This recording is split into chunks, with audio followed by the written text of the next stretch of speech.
नमस्कार, बहुत स्वागत आप सभी का आपके प्रोग्राम कहानी कुर्सी की में। मैं हूं सौरभ आपके साथ। हमारे साथ हैं हर्षवर्धन त्रिपाठी जी, विजय त्रिवेदी जी, समीर चौगांवकर जी और प्रोफेसर संगीत रागी जी। आप सबका बहुत बहुत स्वागत है। और आज तो क्रिसमस है सर, तो बहुत बहुत बधाई हमारे सभी ईसाई भाई बहनों बच्चों को। और के साथ हमारे हर्ष जी की भी हम जन्मदिन है, बधाई उसके लिए, ये भी हर्ष का विषय है। आपको बहुत बहुत बधाई। बहुत अटल बिहारी वाजपेयी जी का भी जन्मदिन होता है, वहाँ एक तो बड़ा कार्यक्रम होने जा रहा है। सभी लोग देश को दिशा देने वाले लोग सारे इनकी जन्म कुंडली को भी देखना पड़ेगा। अटल जी वाली ही जन्म कुंडली तो नहीं है। आज देखिए सब दिशा देने वाले लोग, कहानियां बहुत सारी हमारे साथ पास हैं। आपको शुरुआत में मैं जरा सा बता देता हूं। और मैं आपको पहले ही बताऊं, मैं आपके सामने एक तारीफ के साथ शरारत कैसे की जाती है ना, ऐसी एक खबर आपको बताऊंगा। मजा आएगा आपको खबर देख करके, फिर हम लोग उस पर बात करेंगे। लेकिन पहले आज प्रधानमंत्री की दो तस्वीरें आपको मैं दिखा देता हूं। पहले तो क्रिसमस के मौके पर प्रधानमंत्री मोदी आज सुबह सुबह नई दिल्ली के cathedral church of the redemption में एक प्रार्थना सभा में वहां वो शामिल हुए। प्रभु यीशु की प्रतिमा के सामने हाथ जोड़े उन्होंने प्रार्थना की। दिल्ली और उत्तर भारत के कई हिस्सों से आए ईसाई समुदाय के लोगों की बड़ी संख्या वहां पर थी। प्रार्थना सेवा में कैरल्स, भजन गाए गए, विशेष प्रार्थनाएं की गई। इस दौरान दिल्ली के बिशप ने प्रधानमंत्री के लिए भी एक विशेष प्रार्थना की। पहली तस्वीर तो ये कि प्रधानमंत्री क्रिसमस के मौके पर चर्च में गए आज। अब आइए दूसरा आज का दिन जो बीजेपी के लिए महत्वपूर्ण तिथि है। पूर्व प्रधानमंत्री अटल बिहारी वाजपेयी जी का भी आज जन्मदिन होता है। 101वीं जयंती है उनकी आज। और आज देश भर में बीजेपी कार्यक्रम आयोजित कर रही है। राजधानी दिल्ली में सदैव अटल स्मारक पर प्रार्थना सभा की गई, जहां राष्ट्रपति, प्रधानमंत्री और उपराष्ट्रपति समेत कई केंद्रीय मंत्रियों ने अटल जी को याद किया, उन्हें पुष्पांजलि अर्पित की। अटल जी की 101वीं जयंती के मौके पर प्रधानमंत्री मोदी लखनऊ भी जाएंगे अब से थोड़ी देर के बाद, और वो राष्ट्र प्रेरणा स्थल को देश को समर्पित करेंगे। इस प्रेरणा स्थल में जनसंघ के 3 पुरोधाओं की 65 फीट ऊंची प्रतिमाओं का वो अनावरण करेंगे, जिनमें अटल बिहारी वाजपेयी जी हैं, इनके अलावा दीनदयाल उपाध्याय जी और डॉक्टर श्यामा प्रसाद मुखर्जी जी की प्रतिमा भी इसमें लगी हुई है। 65 एकड़ के पार्क में इसको बनाया गया है, अंदर म्यूजियम भी है और यहाँ पर माना जा रहा है लाखों के भीड़ जो है आज वहाँ पर मौजूद होगी। तो बड़ा कार्यक्रम बीजेपी करने वाली। इस पर हमने कल भी काफ़ी चर्चा की थी कि मूर्तियाँ लगानी चाहिए कि नहीं लगानी चाहिए, तो विषय आज वो नहीं हम ले रहे। लेकिन ये 2 कार्यक्रम प्रधानमंत्री के आज थे। थोड़ी देर 2:30 बजे के करीब प्रधानमंत्री वहाँ पहुँचेंगे, तो वहाँ जो वो बोलेंगे वो भी हम आपको दिखाएंगे। अब आता हूं मैं जो आपसे कह रहा था, तारीफ के साथ शरारत कैसे की जाती है। रॉयटर्स ने एक खबर की, रॉयटर्स ने एक आर्टिकल लिखा। तो पहले बता दूं रॉयटर्स क्यों। रॉयटर्स एजेंसी है, तो रॉयटर्स में कोई खबर आती है तो वो पूरी दुनिया में जाती है। ऐसा नहीं है कि एक अखबार की खबर है, एजेंसी की खबर है तो ये पूरी दुनिया में गई। तो इसमें क्या कहा गया, सबसे पहले तो जबरदस्त तरीके से प्रधानमंत्री नरेंद्र मोदी की इस रॉयटर्स के आर्टिकल में तारीफ की गई है, खूब तारीफ की गई है। लेकिन तारीफ तो पहले भी करते थे, लेकिन तारीफ के बाद कुछ ऐसी बातें इसमें जोड़ दी जाती थी जिससे अपना एजेंडा पूरा होता। इस बार कुछ किया ऐसा ही गया है, कैसे मैं आपको दिखाऊंगा। तो रॉयटर्स ने पहले तो ये लिखा कि नरेंद्र मोदी भारत में अभी भी, जब उनकी लगभग 11.5 वर्ष हो चुके सरकार को, जबरदस्त तरीके से लोकप्रिय हैं, दुनिया के सबसे लोकप्रिय नेताओं में से एक हैं। फिर उन्होंने उसमें उदाहरण दिया है कि मॉर्निंग कंसल्ट एजेंसी ने नवंबर में कैसे दुनिया के 24 बड़े देशों के लीडर्स की अप्रूवल रेटिंग अभी निकाली थी और उसमें नरेंद्र मोदी टॉप पर थे 71% के साथ। अभी अपने आप में बहुत बड़ी बात है कि 11-12 साल के बाद 71% अप्रूवल रेटिंग किसी नेता की हो डेमोक्रेटिक कंट्री के अंदर। रॉयटर्स ने इसके बाद यह दावा किया कि नरेंद्र मोदी अपने 15 साल तो शासन के आराम से पूरा करेंगे और वो जवाहरलाल नेहरू और इंदिरा गांधी के टेन्योर से बस थोड़ा ही अब पीछे रह जाएंगे जब उनके 15 साल पूरे हो जाएंगे। नेहरू जी 16 साल 9 महीने 12 दिन प्रधानमंत्री रहे थे।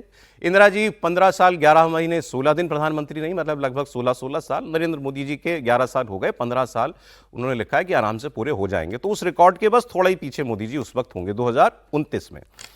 फिर उन्होंने लिखा कि नरेंद्र मोदी की जीत और ताकत का मंत्र क्या है। तो उन्होंने कहा कि मोदी ने 11 साल में भारत की इकोनॉमी को मजबूत किया, उसको सशक्त बनाया, यह पहली उनकी खूबी है जो उनकी ताकत है। और दूसरा, उन्होंने एक हिंदुत्व की एक कॉन्स्टिट्यूएंसी को डेवलप किया और उसको वोट में तब्दील किया। यह उनकी दूसरी बड़ी उन्होंने खूबी बताई जिसकी वजह से वो सत्ता में हैं। अब इसके बाद रॉयटर्स ने आगे तारीफ करते हुए लिखा, अच्छा कोई विदेशी एजेंसी ऐसी कोई तारीफ खास करती नहीं तो। फिर आगे उन्होंने लिखा कि नरेंद्र मोदी बहुत सारे ओवरड्यू रिफॉर्म्स कर रहे हैं, भारत को आर्थिक स्थिरता दे रहे हैं, बिजनेस सेक्टर में उनकी जबरदस्त अपील है। उसमें उन्होंने टैक्स रिफॉर्म्स की बात की है, इंसॉल्वेंसी कोड की बात की है, लेबर रिफॉर्म्स की बात की है जो अभी हुए हैं, सारी चर्चाएं इन्होंने कर ली। अब इसके बाद शुरू होता है हिट जॉब, जिसको मैं कह रहा था शरारत, तारीफ के बाद शरारत। वो शरारत क्या है? पहले रॉयटर्स लिखता है कि नरेंद्र मोदी का कोई चैलेंजर नहीं है इस वक्त भारत की राजनीति में, नरेंद्र मोदी का कोई चैलेंजर नहीं है, लेकिन मोदी के बाद कौन होगा? अब यहां से कवि की कल्पना उड़ान भरती है, धीरे धीरे धीरे धीरे धीरे धीरे, और वो कहां तक जाती है इसको आप जरा सोचिएगा। मैंने जब ये आर्टिकल पढ़ा तो पहले तो मुझे लगा कि ये लिखने वाला तो कोई भारतीय था, मुझे लगा कि मतलब ये भारत में रह के ही लिखा है, भारत के लोगों से बात करके लिखा है, भारत के नेताओं के बीच में ये बातचीत करते हैं उसके बाद लिखा है, या कहीं और जाकर के लिख दिया है। अगर ऐसा नहीं है तो फिर ये बड़ा लेजी जॉब था, बहुत लेजी अटेम्प्ट था। मैं क्यों कह रहा हूं? उसके बाद वो कहते हैं कि 3 सिनारियो बनते हैं मोदी जी के बाद। अरे उससे पहले कि मोदी जी के बाद क्यों का भी उन्होंने एक आर्टिकल वो जवाब दिया है। उनका कहना है कि भाई 2029 के बाद नरेंद्र मोदी सत्ता में लौट तो सकते हैं, लेकिन ये मुश्किल लगता है। उसकी वजह उन्होंने कहा कि बिकॉज बीजेपीज मेजॉरिटी हैज फेडेड, 2024 में मेजॉरिटी थोड़ी कम, मेजॉरिटी मार्क्स से नीचे आ गए, and incumbency sentiment is like anti incumbency sentiment is likely to grow. तो वो 2024 को मान रहे हैं कि 29 में ये ट्रेंड चलेगा। ठीक, फिर वो कहते हैं 3 सिनारियो हैं। पहला सिनारियो ये है कि पार्टी के अंदर से कोई नेता आए आगे। अब इसमें 2 नाम लिए गए, वो मैं आपको बताऊंगा आगे। पार्टी के अंदर के 2 ही नाम लिए उन्होंने कि कोई आ सकता है मोदी जी के युग के बाद। नहीं तो आगे उन्होंने कहा कि आगे लिखा है कि हो सकता है भारत में एक बार फिर गठबंधन सरकार का दौर आ जाए। अब उसमें उन्होंने एक नाम दिया और वो नाम उन्होंने कहा ये है नरेंद्र मोदी के सहयोगी चंद्रबाबू नायडू। चलिए मान लीजिए अगर ऐसा कुछ होता है, चंद्रबाबू नायडू बड़ी स्टेट के नेता हैं, लेकिन चंद्रबाबू नायडू के साथ वो लिखते हैं नहीं तो उनके बेटे नारा लोकेश, ये प्रधानमंत्री पद की बात कर रहा है रॉयटर्स। फिर उन्होंने लिखा वरना कांग्रेस के नेतृत्व की सरकार बन सकती है जिसके मुखिया राहुल गांधी हो सकते हैं या उनकी करिश्माई बहन प्रियंका जी। प्रियंका जी के नाम के आगे खास तौर पर कैरिस्मेटिक शब्द जोड़ा गया है खबर के अंदर, या तो राहुल गांधी या तो कैरिस्मेटिक प्रियंका गांधी। लेकिन उन्होंने ये भी लिख दिया कि जो भी मोदी जी के अलावा प्रधानमंत्री बनेगा उसको इतना जन समर्थन नहीं मिलेगा, वो इतना लोकप्रिय नहीं होगा जितना नरेंद्र मोदी हैं। तो तारीफ के साथ ये थी साहब शरारत। अब उनको ये मोदी जी के बाद के सिनारियों की खबरें कौन दे रहा था मैं नहीं जानता। पार्टी उन्होंने कहा मोदी जी के बाद पार्टी के अंदर से जो है 2 नाम हो सकते हैं। उन्होंने कहा एक अमित शाह जी, दूसरा नाम उन्होंने लिया देवेंद्र फडणवीस का। ये 2 नाम जो है उभर सकते हैं नरेंद्र मोदी के बाद। तो जैसा मैंने पहले कहा कि मुझे तो ये शरारत या एक लेजी अटेम्प्ट लगा। आपको क्या लगता है तारीफ के साथ? नहीं, आप थोड़ा उदार हो रहे हैं। लेजी जॉब तो उसको कहते हैं कि आपसे कुछ छोटी मोटी गलतियां हो गई, कुछ तथ्य छूट गए हों, कंप्यूटर पर अपने बैठ के सब तय कर लिया। ये जो इन्होंने किया है ये मेरे ख्याल से कोई मोहतरमा है, उनका नाम मैं भूल रहा हूँ, वो जून 2024 में अगर ये लेख लिखती तो उसके कुछ हिस्से ठीक पाए जाते, लेकिन अगर जून 2024 में लिखती तो फिर फडणवीस जी नहीं होते, और जून 2024 में भी लिखती तो योगी आदित्यनाथ का नाम तो उसमें होना ही होना चाहिए था। आप ये कह सकते हैं कि अमित शाह, देवेंद्र फडणवीस, योगी आदित्यनाथ, लेकिन आप ये कैसे कह सकते हैं कि सिर्फ अमित शाह या देवेंद्र फडणवीस? इसमें कहीं कोई संदेह नहीं है कि नरेंद्र मोदी के बाद अगर भारतीय जनता पार्टी की ताकत के लिहाज से, यानी भाजपा पूरी ताकत में है सब कुछ, तो अमित शाह दिखते हैं। नरेंद्र मोदी के बाद जब मास लीडर के तौर पर दिखते हैं तो योगी आदित्यनाथ दिखते हैं। नरेंद्र मोदी के बाद महाराष्ट्र जैसा बड़ा राज्य, जिसको एक बात बार बार कही जाती है कि अल्टीमेटली मनी मैटर्स, पैसा कहां है, तो फाइनेंशियल कैपिटल का अगर चीफ मिनिस्टर है तो वो पक्के तौर पर रेस में रहेगा। लेकिन आपको संघ भी खड़ा है क्योंकि वो भी नागपुर से आते हैं और उनके, लेकिन जब इस तरह का एनालिसिस आप करते हैं तो आपको क्यों दूसरे और नाम नहीं जोड़ने चाहिए, ये एक पहली बात। दूसरा, जब आप कह रहे हैं कि नरेंद्र मोदी जहां खड़े हैं उन्होंने कुछ भी, उस पूरे आर्टिकल को मैंने भी पढ़ा तो मुझे कहीं कोई ऐसा दिखा नहीं जो गड़बड़ हो गया। मतलब ये तो ये बात हो गई कि भाई ठीक है, मोदी जी का 3रा टर्म हो गया तो जाएंगे तो कैसे कर सकते हैं भाई, इतना समय हो गया है, चलो जीत भी गए तो बड़े कम से जीतेंगे। तो फिर वो लेखक या लेखिका जो हैं वो थोड़ा सा गड़बड़ा गई। जून के बाद और अभी दिसंबर 2025 तक इतने डेवलपमेंट हुए कि राहुल गांधी वोट चोर करते करते विदेश चले जाते हैं, डर के मारे, यहां रहेंगे तो कितनी बात करेंगे, तो विदेश चले जाते हैं। उसमें लगातार महाराष्ट्र, हरियाणा, दिल्ली, अभी अभी बिहार, यानी इस तरह के मैंडेट आ रहे हैं और वो सब मोदी के नाम पर आ रहे हैं। तो पहली बात तो ये कि इसमें कोई संदेह नहीं होना चाहिए। और वो आदमी विकसित भारत 2047 की बात कर रहा है, तो उनको पता है कि हम क्या कर रहे हैं। तो जो वो मतलब जिनको पॉजिटिव बता रही हैं, सिर्फ उसी आधार पर कहें तो अभी तो फिलहाल ऐसा कुछ दिखता नहीं, और कई फैक्चुअल मिस्टेक्स। जितनी तारीफ, जितना उन्होंने बताया उसमें एनालिसिस में, नरेंद्र मोदी ने इकोनॉमी को ग्रोथ दी, इकोनॉमी को स्टेबल किया, नरेंद्र मोदी ने हिंदुत्व का एक कंस्टिट्यूएंसी डेवलप की है जो वोटर में उसको तब्दील कर लिया है। सारी बातें जब वो कर रही है उसके बाद अच्छा जब बता रही कि अच्छा 71% जो है लोकप्रियता भी है, सब कुछ है, फिर ये कह देना कि भाई 2029 में, लेकिन मुश्किल लगता है। आप अपने जितना प्रेमाइस बनाया उसके बाद खुद ही कह रहे हैं कि लेकिन 2029 जो है वो मुश्किल लगता है। सर पूरा आर्टिकल से मुझे ये नहीं समझ आया कि क्यों लिखा है आर्टिकल। मतलब एक ईयर एंडर हो, इसकी भविष्यवाणियों के नाम पे ईयर एंडर के तौर पर हो हाँ। तो ठीक है बात, लेकिन उसमें आपको सब चीजें का चर्चा करनी चाहिए। ओवर रिफॉर्म्स भी किए हैं तो आप बता देते 10 रिफॉर्म्स की भाई ये एक वजह है, इस वजह से 71% अप्रूवल रेटिंग है। और जब किसी नेता की 71% अप्रूवल रेटिंग तीसरे टर्म में हो तो वो अचानक कहाँ से एंटी इनकम्बेंसी पर पहुंच जाएगा, ये एक बड़ा कारण होगा ना। आप ही अपनी बात को कह रहे हैं कि कंट्राडिक्ट कर रहे हैं। फिर जब नाम आप दूसरे लेते हैं चैलेंजर, फिर कहते हैं कि कोई चैलेंजर नहीं है, ये भी कहा कोई इनका कोई चैलेंजर नहीं है, तो फिर नई बात कहाँ से आ गई। जैसे बीजेपी कहती है भाई कोई कुर्सी खाली नहीं है, तो खाली नहीं है। अब यदि आप नाम ले रहे हैं तो फिर आपको पार्टी का रेफरेंस देना चाहिए, कारण देना चाहिए कि भाई ये लोग हैं जिन पर पार्टी में चर्चा हो रही है, देश में चर्चा हो रही है। अमित शाह की ये स्ट्रेंथ है, देवेंद्र फडणवीस की ये स्ट्रेंथ है, योगी आदित्यनाथ की ये स्ट्रेंथ है, या जिनकी स्ट्रेंथ नहीं है वो भी दे सकते, 4 नाम उस पर दिया जाए। और जो पार्टी 71% के अप्रूवल रेटिंग के लीडर के साथ हो, ओवर इकोनॉमिक रिफॉर्म्स हो, कोई चैलेंजर नहीं हो, उसके बाद अचानक राहुल गांधी आ जाते हैं। अच्छा हाँ, राहुल गांधी आ गए। राहुल गांधी मतलब पिछले 15 साल की परफॉर्मेंस से कांग्रेस भी नहीं सोच रही कि प्रधानमंत्री अभी बनने वाले हैं 2029 में, तो वो है। फिर चंद्रबाबू नायडू के साथ नारा लोकेश का नाम, तो या तो किसी ने आर्टिकल लिखवाया, ये भी हो सकता है किसने लिखवाया, हाँ, क्योंकि वो एकदम तो सीधे सीधे किसी का नाम पर नहीं आते ना, कहीं तो भूमिका बनानी पड़ती है ना। तो या तो इस तरह, मैं कोई आरोप नहीं लगा रहा। सर आप ऐसे क्यों कह रहे हैं सर? आप कह रहे हैं किसी मैं कोई आरोप नहीं लगा रहा, मैं ऐसे लिखा हुआ है करिश्माई व्यक्तित्व की स्वामिनी प्रियंका जी, आप कह रहे हैं लिखवाया आर्टिकल? नहीं, मैं कुल मिलाकर कह रहा हूँ कि एक लॉजिकल कहीं पर आप होते हैं कि किस जगह पर पहुंच रहे हैं। प्रियंका जी बन रहे हैं और इसमें मुझे किसी पर भी आपत्ति नहीं है, प्रियंका जी बने, राहुल जी बने, देवेंद्र फडणवीस बने। उसमें आप जब पढ़ेंगे उसको तो एक हो सकता है कि आपको ख्वाहिश भी नजर आए कि भाई ये तो फैक्ट है, इतना वोट मिल रहा है, 71% अप्रूवल रेटिंग है, ये रिफॉर्म हो रहे हैं, ये तो दुनिया देख रही है। मैं कल एक और आर्टिकल देख रहा था कि नरेंद्र मोदी ने इस टर्म में इकोनॉमिक रिफॉर्म को जितना पुश दिया है, इतना तो पिछले 10 साल में नहीं दिया जितना इस टर्म में वो दे रहे हैं। नहीं, ये ऐसा लग रहा है कि उनको हिच है कि बोला तो था सौरभ जी ने कि मेरे लिए आर्टिकल लिख दो, लेकिन सौरभ जी लग नहीं रहे, फिर भी लिखना है तो कैसे भूमिका बनाते बनाते वहां पहुंचे। हाँ, तो वो ज्यादा वो ख्वाहिश नजर आती है कि भाई इनका 29 में लौटना मुमकिन तो है लेकिन मुश्किल है। देखिए, ये विश्लेषण तो इसे किसी भी पैमाने पर आप नहीं कर सकते हैं कि ये विश्लेषण है, ये उनकी इच्छा है। ये उनकी इच्छा है कि भारतीय जनता पार्टी 2029 में सत्ता में न आए। दूसरी इच्छा है कि यदि आ भी जाए तो नरेंद्र मोदी वहां पर प्रधानमंत्री न बने।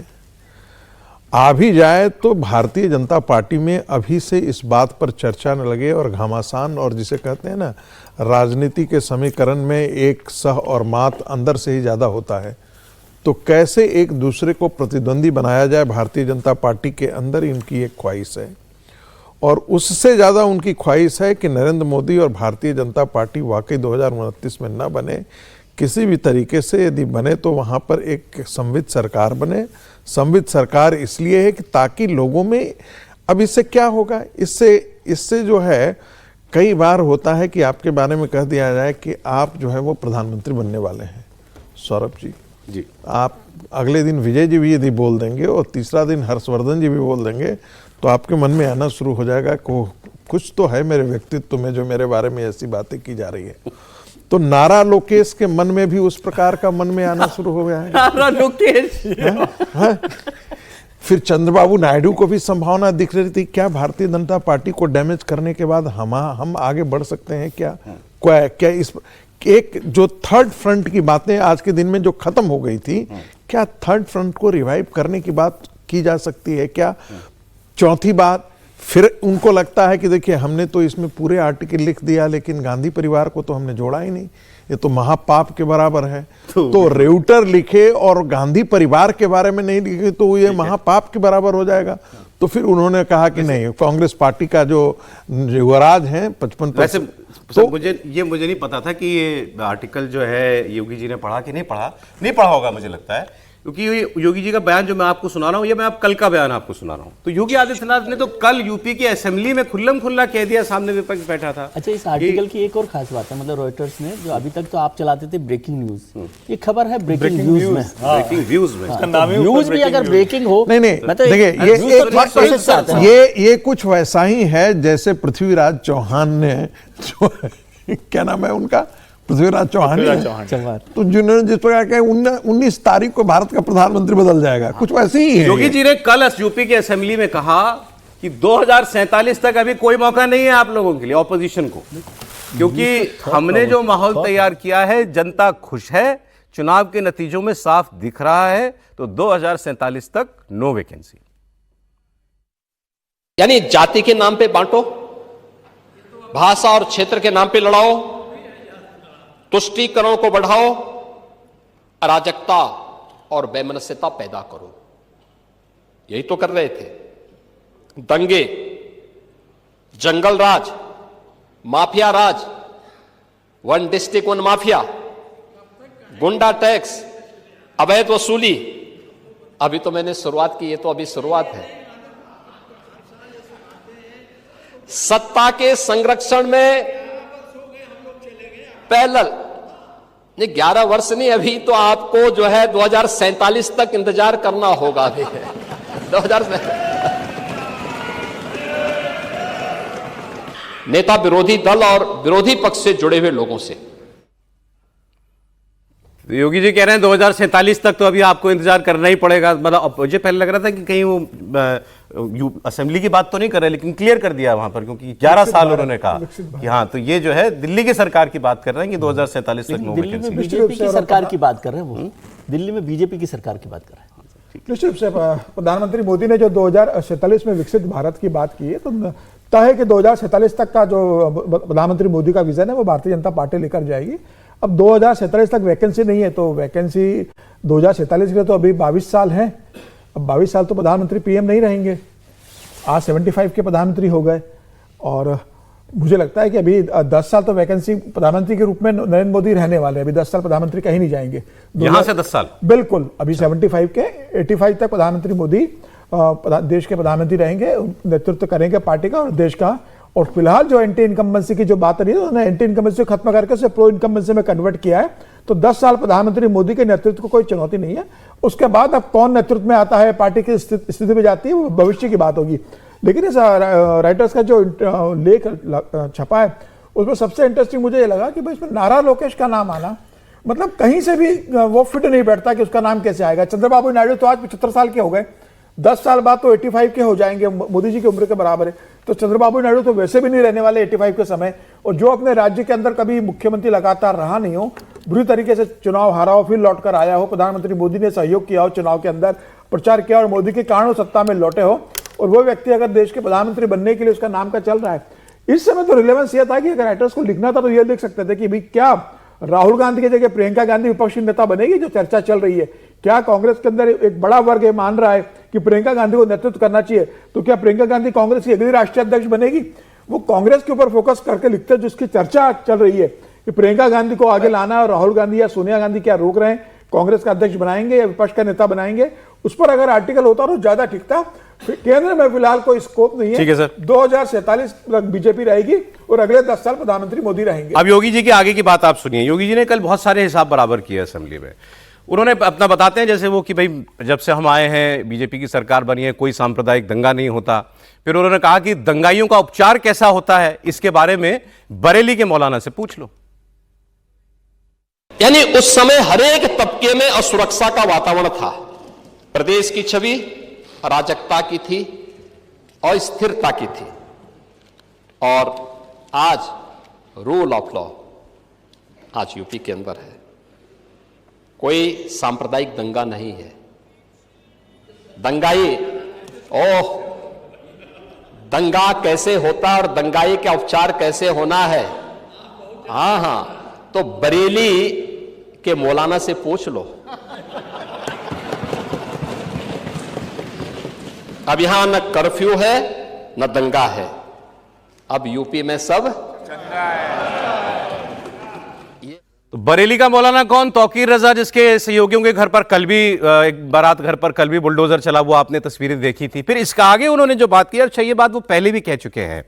एक बार उन्होंने कहा था कि मुझे कोई लालच नहीं है, मैं यहाँ कोई नौकरी करने के लिए नहीं आया हूँ, मैं तो अपने मठ चला जाऊंगा, मुझे कोई यहाँ इस पद का लालच नहीं है। कल उन्होंने कहा कि मैं यहाँ भजन करने नहीं आया हूँ। भजन तो मैं कर रहा था जब मठ में था गोरखपुर में, वहां तो भजन कर रहा था, यहां भजन करने के लिए मैं नहीं आया हूं। हेकड़ी निकाल देंगे जो भी हेकड़बाज है उनकी। जब भी कोई हैंकड़ी दिखाता है तो उसकी हैंकड़ी को ठीक करने का काम भी सरकार का होना चाहिए, और यही हमारे पद की शपथ भी है। एक सज्जन को सुरक्षा, लेकिन दुर्जन को ठिकाना लगाने का काम। परित्राणाय साधूनाम विनाशाय च दुष्कृताम्, यही तो है, और इसी के लिए बैठे हैं। भजन करने के लिए थोड़ा बैठे हैं। भजन करना तो हमारे पास मठ पर्याप्त है, उसी में कर लेते हैं। भजन करने थोड़े हैं, भजन करने का पहले बहुत समय था मेरे पास। संत जब सत्ता में आता है तो यही इसीलिए आता है। वो संत ठीक जब है, सत्ता में आता है तो भजन करने नहीं आता है। तो भाई संत जब सत्ता में आएगा तो इसलिए आएगा ना। कृष्ण जब आए तो युद्ध में आए तो इसलिए आए क्योंकि उनको फिर दुष्टों का संहार करना था। तो वही योगी जी कर रहे हैं। योगी जी सड़क साफ साफ कह देते हैं, लेकिन देखिए क्लैरिटी ऑफ थॉट है। मैं एक चीज पर आप उनको दाद देनी पड़ेगी। जो कहना है वो कहते हैं। वो कोई फिर वो जिसे हम कहते हैं ना कि वो रैपिंग ज्यादा नहीं है। गिफ्ट जो देना है ना उसकी बहुत ज्यादा लंबे चारा घेरेबंदी नहीं है। वो साफ साफ है कि भैया हमको ये करना है, हम ठोकने के लिए आए हैं, हम ठोकेंगे। अब ये जो आप जिहाद करेंगे हम पीटेंगे। ये जो हेकड़ी वाली बात उन्होंने कही थी, एक खबर आज अखबार में थी, इंटरेस्टिंग खबर है, आप सुनिएगा। अच्छा, इस बात से उनकी जुड़ती है कि हेकड़ी निकालना हमको आता है। रामपुर में वो जौहर यूनिवर्सिटी, अली जौहर यूनिवर्सिटी जो है वो बनी हुई थी, वो बनवाई थी आजम खान जी ने। अभी वो दोबारा जेल गए, कुछ दिनों के लिए बाहर आए थे, तो वहां उससे जुड़ी एक खबर थी। इसके वाइस चांसलर आजम खान था। वहां बहुत अनियमितताएं पाई गई तरह तरह की। उसमें कई केसेस तो इसी एक यूनिवर्सिटी से जुड़े हुए आजम खान के ऊपर हैं, जिसमें उन पर मुकदमे चल रहे हैं। अब खबर क्या थी आज ये जो योगी सरकार ने कार्रवाई की, त्रिपाठी जी, बिल्कुल वो पीछे आपको यूनिवर्सिटी के वो दिख भी रहे होंगे गुंबद, बिल्कुल उससे सटा हुआ एक सरकारी गेस्ट हाउस बना दिया गया साल 2014 से 2016 में। इसमें अखिलेश जी की सरकार थी, बहुत पावरफुल थे आजम खान। एक सरकारी गेस्ट हाउस वहां पर बनाया गया 12,000 वर्ग मीटर में। बड़े इसके अंदर 2 पार्क थे, मीटिंग हॉल थे, VIP रूम्स थे, 5 जिम था, सब कुछ था। तो अब वहां पर आए नए जिलाधिकारी, तो उन्होंने पूछा कि भाई ये शहर से 10 किलोमीटर दूर सरकारी गेस्ट हाउस का क्या काम? और सर्किट हाउस या गेस्ट हाउस शहर के बीच में होता है कि कोई VIP आता है शहर में तो वहां वो ठहरेगा, इसलिए बनाए जाते हैं गेस्ट हाउस। ये उन्होंने कहा शहर से 10 किलोमीटर बाहर जाके गेस्ट हाउस क्यों बनाया गया? तो वो गए निरीक्षण करने के लिए, तो देखा हो ये तो यूनिवर्सिटी के लिए बनाया गया था सरकारी गेस्ट हाउस, और सरकारी गेस्ट हाउस के अंदर से ही गेट बना करके रास्ता दे दिया गया था यूनिवर्सिटी के लिए। मतलब बेसिकली ये बनाया सामने अपने लिए बनाया होगा, सरकारी खर्चे, मतलब सरकारी खर्चे पे एक गेस्ट हाउस बना दिया जिसमें यूनिवर्सिटी में आने के लिए लोग यहाँ पे रुके, और उसके लिए रास्ता भी दे दिया गया। तो वो गेट तोड़े गए हैं और वहां बाउंड्री वॉल करा दी गई है। ये भी काम कल ही हुआ है। नहीं देखिए सौरभ जी, कई बार जब इस तरह की चर्चा होती है और हर कोई कहता है कि अरे ये तो पॉलिटिकल वेंडेटा है, योगी जी को कुछ नहीं सूझता है, तो आजम खान चूंकि मुसलमान भी हैं, सपा के नेता रहे, तो उनको बंद कर दे रहे हैं, इस तरह से कोई करता है। अच्छा, ये भी कमाल की बात है कि इतना भी कोई मतलब क्षमता होनी चाहिए ना कि आपके ऊपर 80-90 मुकदमे हो जाएं। जैसे मान लीजिए किसी के ऊपर मुकदमा आप करना चाहें तो क्या करें? एक आध दो कुछ निकलेगा, अच्छा चलो इसमें फंसा दो, उसमें फंसा दो, कुछ इनकम टैक्स कर दो, कुछ फलान टैक्स, यही सब फंसा पाएंगे ना। लेकिन इनके ऊपर जिस तरह के मामले हैं उसका ये एक बहुत बड़ा, जिसको हम कहें कि अगर कि इनके सारे इस तरह के कारनामों की प्रतिमा बनानी हो, आप जरा सोचिए, सरकारी गेस्ट हाउस इसलिए बन रहा है कि इनकी यूनिवर्सिटी अली जौहर यूनिवर्सिटी के लिए एक बढ़िया सा गेस्ट हाउस बन जाए। अब ये एक तरीका होता है, जो आदमी सरकार को ऐसे मूव कर ले रहा हो और सरकारी फंड को, सोचिए जरा कि रामपुर में और जहां जहां उनका प्रभाव रहा, समाजवादी पार्टी के शासनकाल में उन्होंने क्या क्या किया होगा, कितने लोगों का हक मारा होगा, सरकारी खजाने को कितनी चोट पहुंचाई होगी। और आज वो बड़े अच्छे अंदाज में वो आकर थोड़ा चाशनी में डुबोकर बोलते भी हैं, तो लोगों को लगता है कि अरे तो बड़ी जाति हो रही। लेकिन इस मामले के सामने आने के बाद तो लगता है कि जाति तो सरकारों पर कर रहे थे, इतने ताकतवर थे कि सरकारों पर जाति कर रहे थे। और यूपी में और क्या हो रहा है आपको इसकी खबर मैं दूंगा। एक लेकिन मतलब ये जो योगी जी की बाइट लगाई आपने, वो इसको पहले लगानी थी या इसके बाद लगानी थी? कि 47 में वो नहीं वैकेंसी नहीं, हेकड़ी निकाल देंगे। मैंने तो जोड़ के ही बोला कि भाई उनकी बात से जुड़ती ही बात है। उन्होंने अब एक और हेकड़ी की शपथ ली है। उन्होंने कहा कि हमने इसकी शपथ ली है कि हम हेकड़ी निकालेंगे यदि आपने सर क्योंकि यूपी की बात चल रही थी तो यूपी से आपको एक इंटरेस्टिंग खबर मैं देता हूं। देखिए, विपक्ष सत्ता में क्यों नहीं आ पाता, बीजेपी को क्यों नहीं हरा पाता, ये सवाल जो लोग पूछते हैं उनको ये जवाब है, इसीलिए नहीं हो पाता कि सोच में जो बात हो, पहले तो सोच में आए, फिर सोच के बाद अमल में आए, उसमें बहुत बड़ा गैप है। यूपी से ही बात कर लें अगर, तो यूपी की सत्ता से लगभग 3.5 दशक से कांग्रेस पार्टी बाहर चल रही है। इतनी बड़ी पार्टी, देश की सबसे पुरानी पार्टी, हर राज्य में जिसने सबसे ज्यादा राज किया हो वो पार्टी। लेकिन आगे के लिए क्या सोचा है पार्टी ने? अभी हमने पीछे खबरें की थी, आपको बताया था कि राहुल जी ने कहा है कि अकेले चलो, बैसाखियों को छोड़ो बिहार के चुनाव के बाद। और फिर यूपी के प्रभारी ने ये बयान दिया कि हम तो यूपी की सारी सीटों पर लड़ने की तैयारी कर रहे हैं। मतलब अखिलेश जी के साथ हम गठबंधन करेंगे नहीं करेंगे, ये अभी की तैयारी उनकी पूरी सीटों की चल रही है कांग्रेस पार्टी की। लेकिन कोई रणनीति है आपके पास, कोई सोच है आपके पास? ये कांग्रेस के समर्थक भी देखें इस बात को, सुनिए जरा इस खबर को आप। लापरवाही कहिए, इसको बेपरवाही कहिए, या ये कहिए कि भाई हमें इस सब बातों से फर्क नहीं पड़ता, सब छोटी बात है हमारे लिए। 2024 के लोकसभा चुनाव में 6 सीटें जीती थी कांग्रेस पार्टी, 17 लड़ी थी, 6 जीती थी। अच्छा स्ट्राइक रेट। उत्तर प्रदेश में इतनी सीटें पता नहीं कितने वर्षों के बाद यूपी में मिली थी कांग्रेस पार्टी को। तब यह प्लान किया गया था कि यूपी के जनादेश का धन्यवाद देने के लिए, जनता को धन्यवाद देने के लिए हमें धन्यवाद रैलियां करनी चाहिए। तो जो 17 सीटें लड़ी थी, हर सीट पर जाकर एक धन्यवाद रैली करेंगे। उसमें राहुल जी भी होंगे, खड़गे जी भी होंगे, प्रियंका जी भी होंगी, सोनिया जी भी होंगी, सब कुछ को पूरा एक प्लान तैयार किया गया। कितनी बात होगी इस बात को? मैं भी जून से अब तक के महीने गिन रहा था तो 18-19 महीने हो गए, पौने 2 मतलब 1.5 साल के ऊपर हो गया। अगला चुनाव आने को हो गया उत्तर प्रदेश का, 2027 का चुनाव में अब कम समय बचा है, 1.25 साल, 1 साल 2 महीने तो यूपी के चुनाव में रह गए। और यहां 18 महीने के बाद अब कांग्रेस को याद आ रहा है कि अरे वो हम 6 सीटें भी तो जीते थे यार, उसका धन्यवाद भी तो देना है, थैंक यू तो कहा ही नहीं। तो अब वो थैंक यू रैलियां शुरू होंगी, धन्यवाद रैलियां, और वो भी अभी नहीं, जनवरी फरवरी में। इसमें खड़गे साहब होंगे, लोकसभा में नेता प्रतिपक्ष राहुल गांधी जी, प्रियंका गांधी जी और ऐसे राष्ट्रीय नेताओं को बुलाया जाएगा और कोशिश की जाएगी कि ये जो जनता से हमारी थोड़ी दूरी हो गई है इसको थोड़ा पाटा जाए। तो ये अभी इस वक्त हाल चल रहा है। अच्छा, उसमें भी अभी ये है खबर में, ये प्रोग्राम फाइनल तब होगा जब राहुल जी, प्रियंका जी, खड़गे जी का टाइम मिल जाएगा। हमें जब उनका पूरा प्रोग्राम मिल जाएगा तो हम ये प्लान करेंगे, ये धन्यवाद यात्राएं जो है हम निकालेंगे। अरे इतनी बड़ी जीत थी, यूपी की वजह से बीजेपी को बहुमत नहीं मिल पाया, आपने सहयोगियों के साथ मिलकर वाकई कमाल किया उत्तर प्रदेश में। मैं कांग्रेस पार्टी को भी इसमें क्रेडिट देता हूं, वो भी, उसने भी कुछ वोट ऐड किया होगा।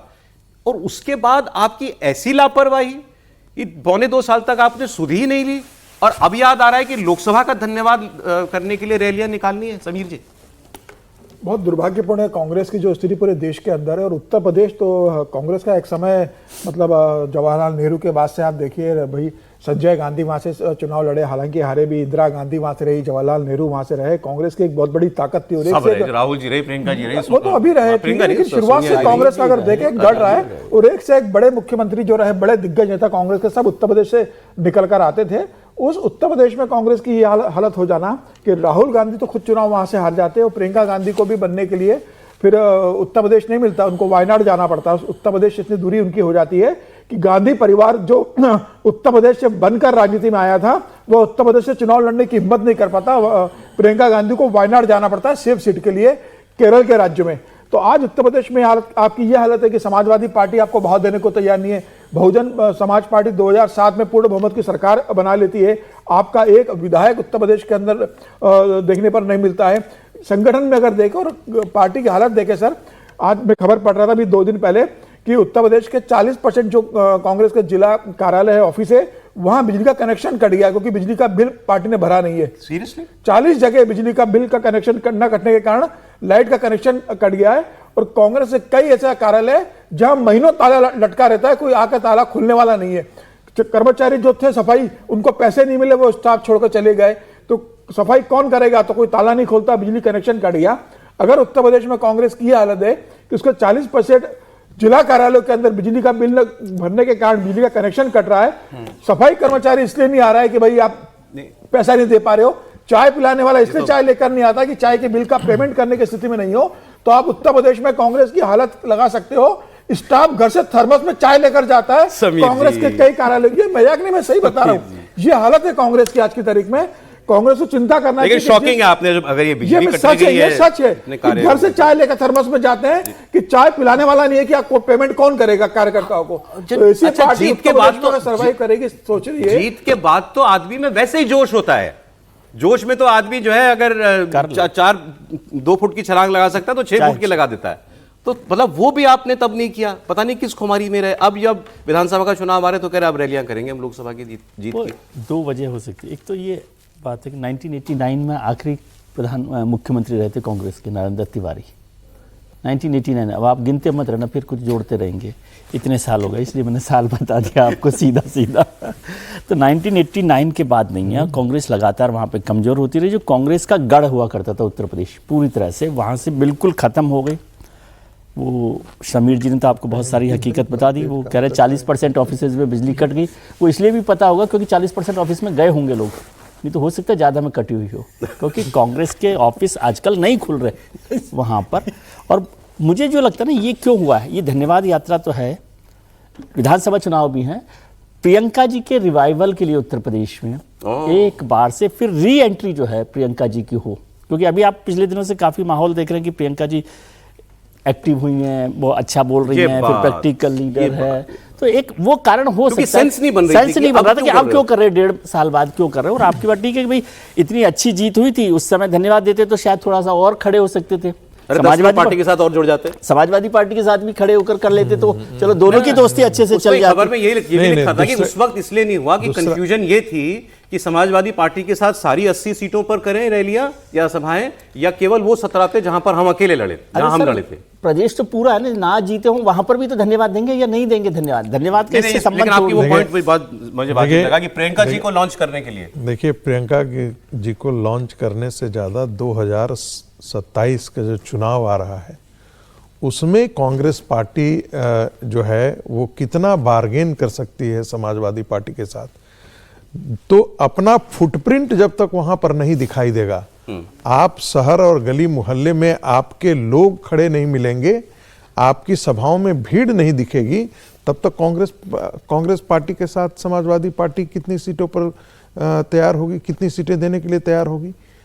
मूल लड़ाई इस बात की है बार्गेनिंग की, कि हम जब तक आप बिहार के अंदर क्या था, बिहार के उनको लगता है कि समाजवादी पार्टी जो हमारी दुर्दशा बिहार के अंदर हुई है उसमें समाजवादी पार्टी हमको कितनी सीटें देगी अभी उनको भरोसा नहीं हो पा रहा है। वो 2 दर्जन 3 दर्जन सीटें भी देने के लिए समाजवादी पार्टी इनको तैयार होगी या नहीं होगी, ये लड़ाई मूल लड़ाई है उनकी। चलें, अच्छा त्रिपाठी जी मैं आ रहा हूं, उससे पहले एक और खबर राहुल जी से जुड़ी हुई वो मैं आपको बता दूं। राहुल गांधी ने, आपको मालूम है, इंडियन इकोनॉमी को डेड इकोनॉमी भी कहा था कि भारत की इकोनॉमी तो मृत अवस्था में है। फिर वो जर्मनी गए। जर्मनी में राहुल गांधी ने कहा कि नरेंद्र मोदी ने तो मनमोहन सिंह की आर्थिक नीतियों को ही आगे बढ़ाया, लेकिन अब वो जाम हो गई, अब वो आगे नहीं बढ़ रही। तो पहले तो यहां कॉन्ट्रडिक्शन था, मतलब कि मनमोहन जी की आर्थिक नीतियों को बढ़ाते बढ़ाते इकोनॉमी डेड कर दी नरेंद्र मोदी ने, क्या ये कहना चाह रहे थे राहुल गांधी? फिर राहुल गांधी ने कल एक पोस्ट किया, खबर आई कि कर्नाटक में फॉक्सकॉन हुए ना जो मोबाइल फोन बनाता है, बहुत बड़ी कंपनी दुनिया की, उसने वहां पर 30,000 लोगों को नौकरी दी और उसकी मुखिया जो है वो एक महिला होंगी, और 8-9 महीनों में ही 30,000 का स्टाफ हायर कर लिया गया। Fastest factory ramp up seen in India so far, ये राहुल गांधी लिख रहे हैं कि इतनी तेजी से कोई फैक्ट्री खड़ी हुई हो 8-9 महीने में भारत में कभी नहीं हुआ। It is not just statistic, it is a transformative job creation. और फिर वो कह रहे हैं ये विमेन लेड है, 80% इसमें महिलाएं होंगी, उनकी उम्र 19 से 24 साल होगी और ये हर लिहाज से भारत में पहली बार हो रहा है। Karnataka is setting an example by creating an ecosystem where manufacturing can grow, ये उन्होंने कहा। तो वो श्रेय सारा अपनी कर्नाटका की सरकार को दे रहे थे। तो इस पर ऊपर जवाब आ गया अश्विनी वैष्णव जी का। अश्विनी वैष्णव जी के पास ही है सर इलेक्ट्रॉनिक डिपार्टमेंट, हाँ तो वो उनके पास ही विभाग। तो उन्होंने कहा धन्यवाद राहुल जी कि आपने श्री नरेंद्र मोदी जी के मेक इन इंडिया प्रोग्राम की सराहना की। जैसा आपने देखा होगा हम बहुत तेजी से एक प्रोड्यूसर इकोनॉमी बन रहे हैं और प्रधानमंत्री के विजन को आगे बढ़ा रहे हैं। भाई अगर फॉक्सकॉन आया है, कर्नाटक में आया हो चाहे उत्तर प्रदेश में आया हो, क्योंकि नोएडा में भी बहुत बड़ा यूनिट है मोबाइल फोन का, कहीं भी आया है तो भारत में। अब इसके लिए राज्य सरकार को भी कुछ करना पड़ता है और केंद्र सरकार की भी पॉलिसी होती है, उसके बाद ही होता है। आप केंद्र की पॉलिसी है लेकिन राज्य सरकार लचर है, वो जमीन ही ना दे, वो आपको कोई रियायत ना दे तो वहां फैक्ट्री नहीं जाती। तो राहुल गांधी कर्नाटका को क्रेडिट दे रहे हैं, इसमें कुछ गलत नहीं है, लेकिन राहुल गांधी सिर्फ कर्नाटका को क्रेडिट दें और भारत को डेड इकोनॉमी बता के कहते हैं कि नरेंद्र मोदी की इकोनॉमिक पॉलिसीज अब जैम हो गई हैं, ये जो है बात विरोधाभासी है और इसमें दिखाई देता है पिक एंड चूज। ये वैसा ही है कि जहां हम जीते तो इलेक्शन फेयर था और जहां हम हार गए तो वहां पर वोट चोरी हो गई। यात्रा है वहां धन्यवाद यात्रा। त्रिपाठी जी नहीं, सबसे पहले तो ये कि फॉक्सकॉन ये ताइवानीज कंपनी है और सबसे बड़ा वेंडर है एप्पल का, यानी जितने भी फोन बनते हैं उसमें सबसे बड़ी हिस्सेदारी इसी की है और इसके ज्यादातर प्लांट अभी तक चाइना थे, अब भारत में शिफ्ट कर रहे हैं। अब इसमें एक चीज समझिए, ये जो फैक्ट्री लग रही है इसमें अगर 100 फोन बनेंगे, ये ध्यान से सुनिएगा जो मैं बात कर रहा हूं, 100 फोन बनेंगे तो 20 भारतीयों के लिए बचे होंगे और बाकी आप नहीं खरीद पाएंगे। तो ये कहां जाएगा? ये एक्सपोर्ट होगा, अमेरिकी मार्केट और दूसरी मार्केट में जाएगा। लेटेस्ट जो आईफोन की 17 सीरीज है, जो आईपैड की सीरीज है, जो जितने तरह के उसके बनते हैं उस सब को यहां बनाते हैं। अब ये सिर्फ एक जगह नहीं है, भारत ने लगातार, और ये किसको सरपास करेगा? ये तमिलनाडु में एक फैक्ट्री है जहां 41,000 लोग काम करते हैं। ये अगर सब कुछ ठीक हो गया तो 50,000 जाए। लेकिन जरा ये भी समझिए, यही कांग्रेस पार्टी है जो चुनाव को कहती है कि महाराष्ट्र से उठा के गुजरात लेके चले गए। अब तो कर्नाटक में तो कांग्रेस की ही सरकार है। क्या निवेश किसी की मंशा पर, किसी की इच्छा पर तय होता है? ऐसा नहीं होता है, इसको समझिए। और इसीलिए जहां एनवायरनमेंट क्रिएट होगा, जैसे अब यूपी में एनवायरनमेंट क्रिएट हो रहा है तो बड़ी बड़ी बिल्डिंग यहां भी बनने लगी हैं। पूरा एकदम से जो नोएडा और ग्रेटर नोएडा का एक्सप्रेसवे है उसके दोनों तरफ सारे आईटी वाले बड़े बड़े फॉर्म बना रहे हैं। लोग कह रहे हैं क्रेडिट केंद्र और राज्य दोनों का, दोनों को जाएगा, दोनों को जाएगा। लेकिन केंद्र सरकार की पॉलिसी के बिना एफडीआई नहीं आ सकता है सौरभ जी। आप सोचिए इसको कितना कठिन हुआ था जब पीयूष गोयल बार बार कह रहे थे 5% to 25%, यानी 5% हिस्सेदारी से हम 25% कर ले जाएंगे, तो सब मजाक बना रहे थे। अभी वो खुश। अरे वो यूपी में जो धन्यवाद रैलियां होंगी आपके यहाँ भी होनी है क्या? आपके यहाँ कौन जीता था?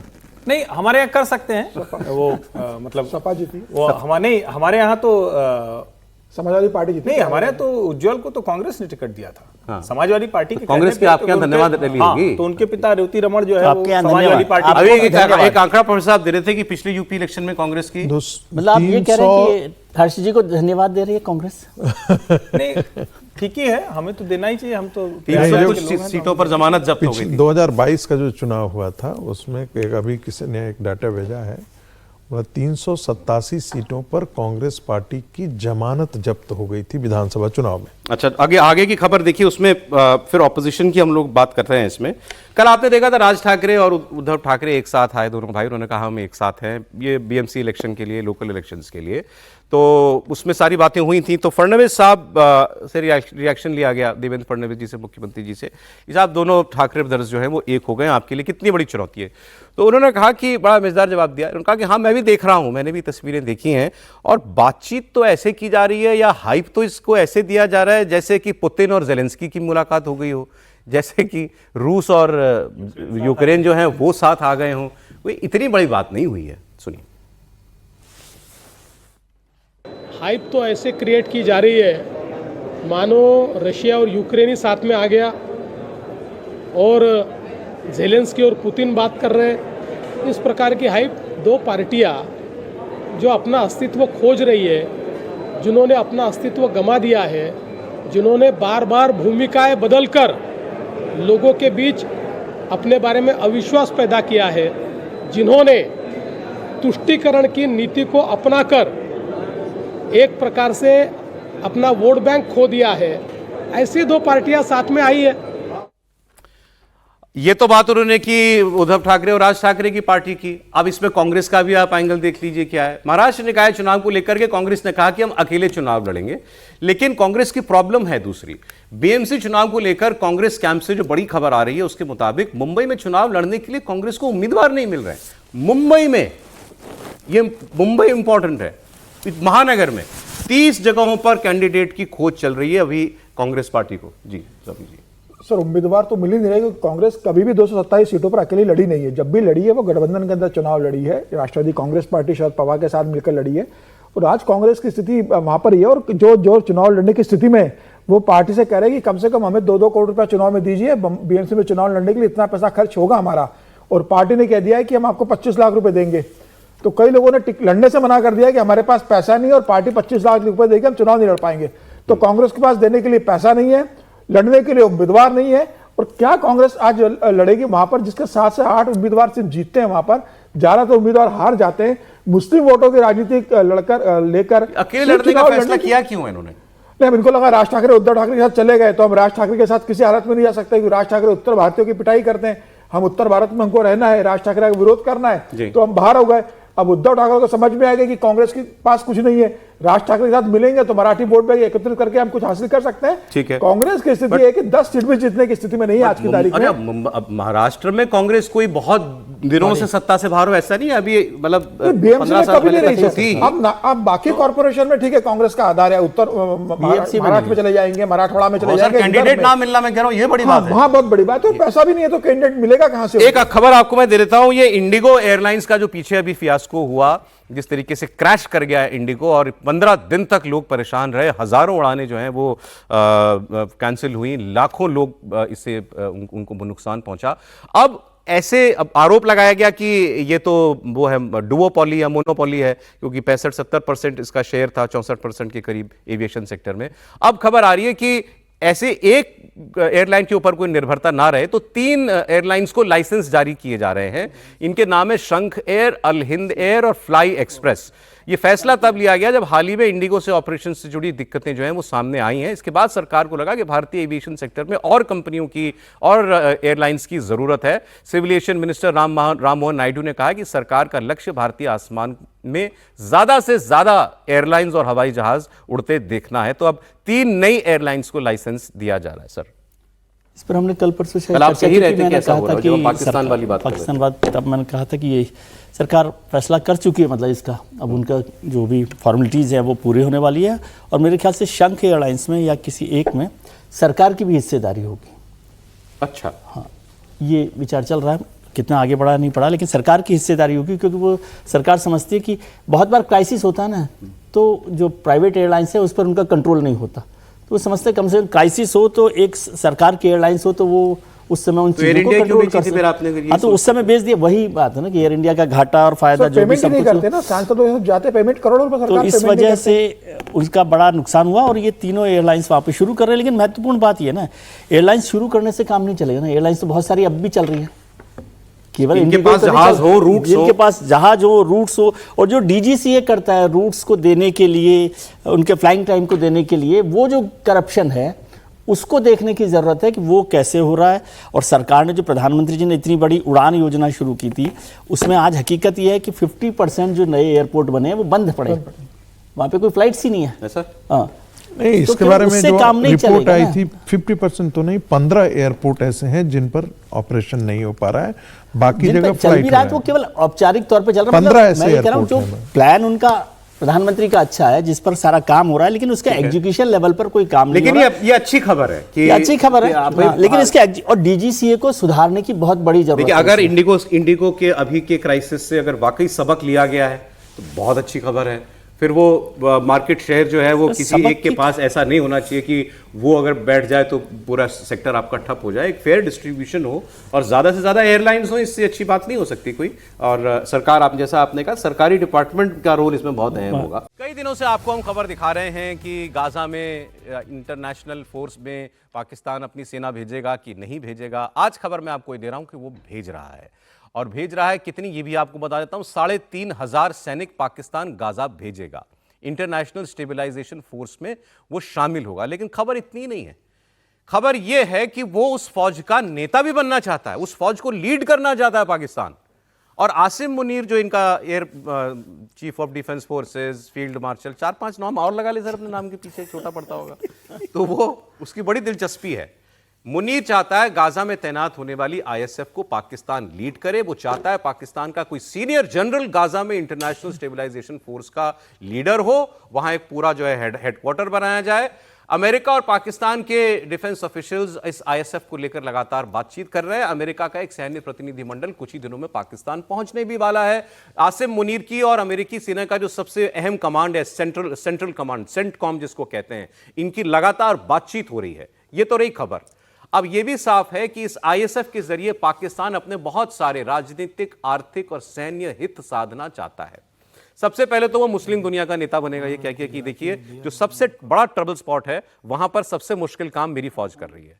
तो पाकिस्तान मिडिल ईस्ट में अपनी सैन्य ताकत को मजबूती देगा। इसके बाद हाल ही में आसिम मुनीर सऊदी अरब, लीबिया गया, कतर गया, जॉर्डन गया, तमाम यूएई गया, सारे देशों के दौरे किया। अब सबकी वजह समझ में आ रही है कि ये उसकी एक वजह थी कि गाजा में वो ये चाहता है कि मैं तो तैयार हूं वहां पर जाकर गोली खाने के लिए, गोली खाएंगे ये ना, और क्या करेंगे, लेकिन मुझे आप सर्वसम्मति से नेता बनाइए इस फौज का, ये वो चाह रहा है। अच्छा, और क्या चाह रहा है? ऐसा नहीं है ये कोई काम, ये तो कोई मतलब बिना फायदे के तो करता ही नहीं।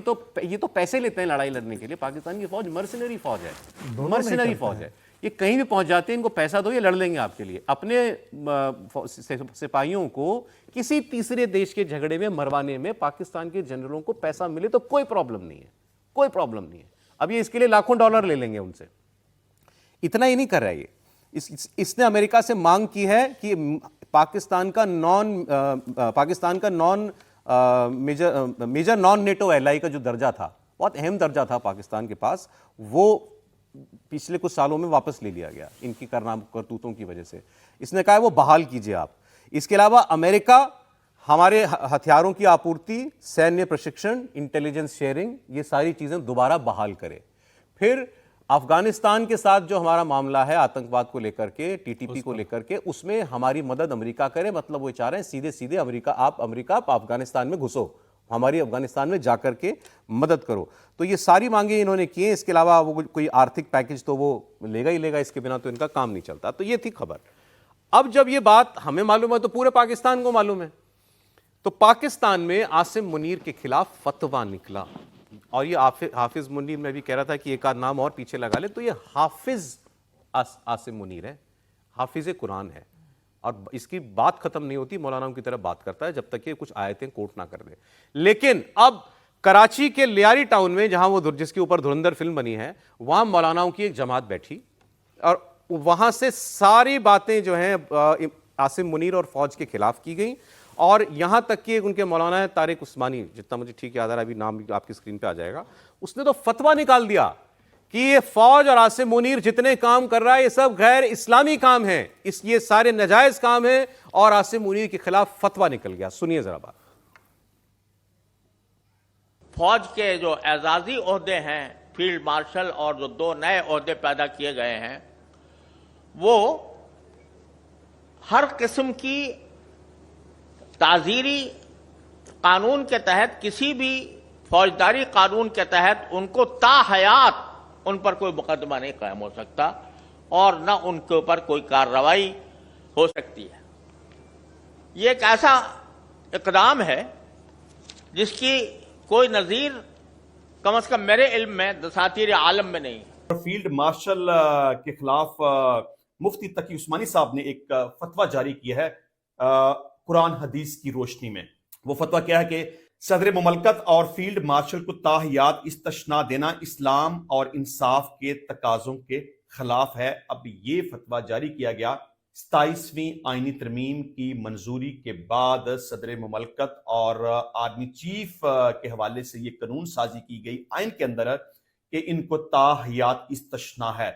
मतलब तो आसिम फौज के जनरल के खिलाफ फतवा निकल जाए पाकिस्तान में बहुत बड़ी बात है। मतलब सारा जो मौलाना एलिमेंट है वो इसके खिलाफ हो गया है।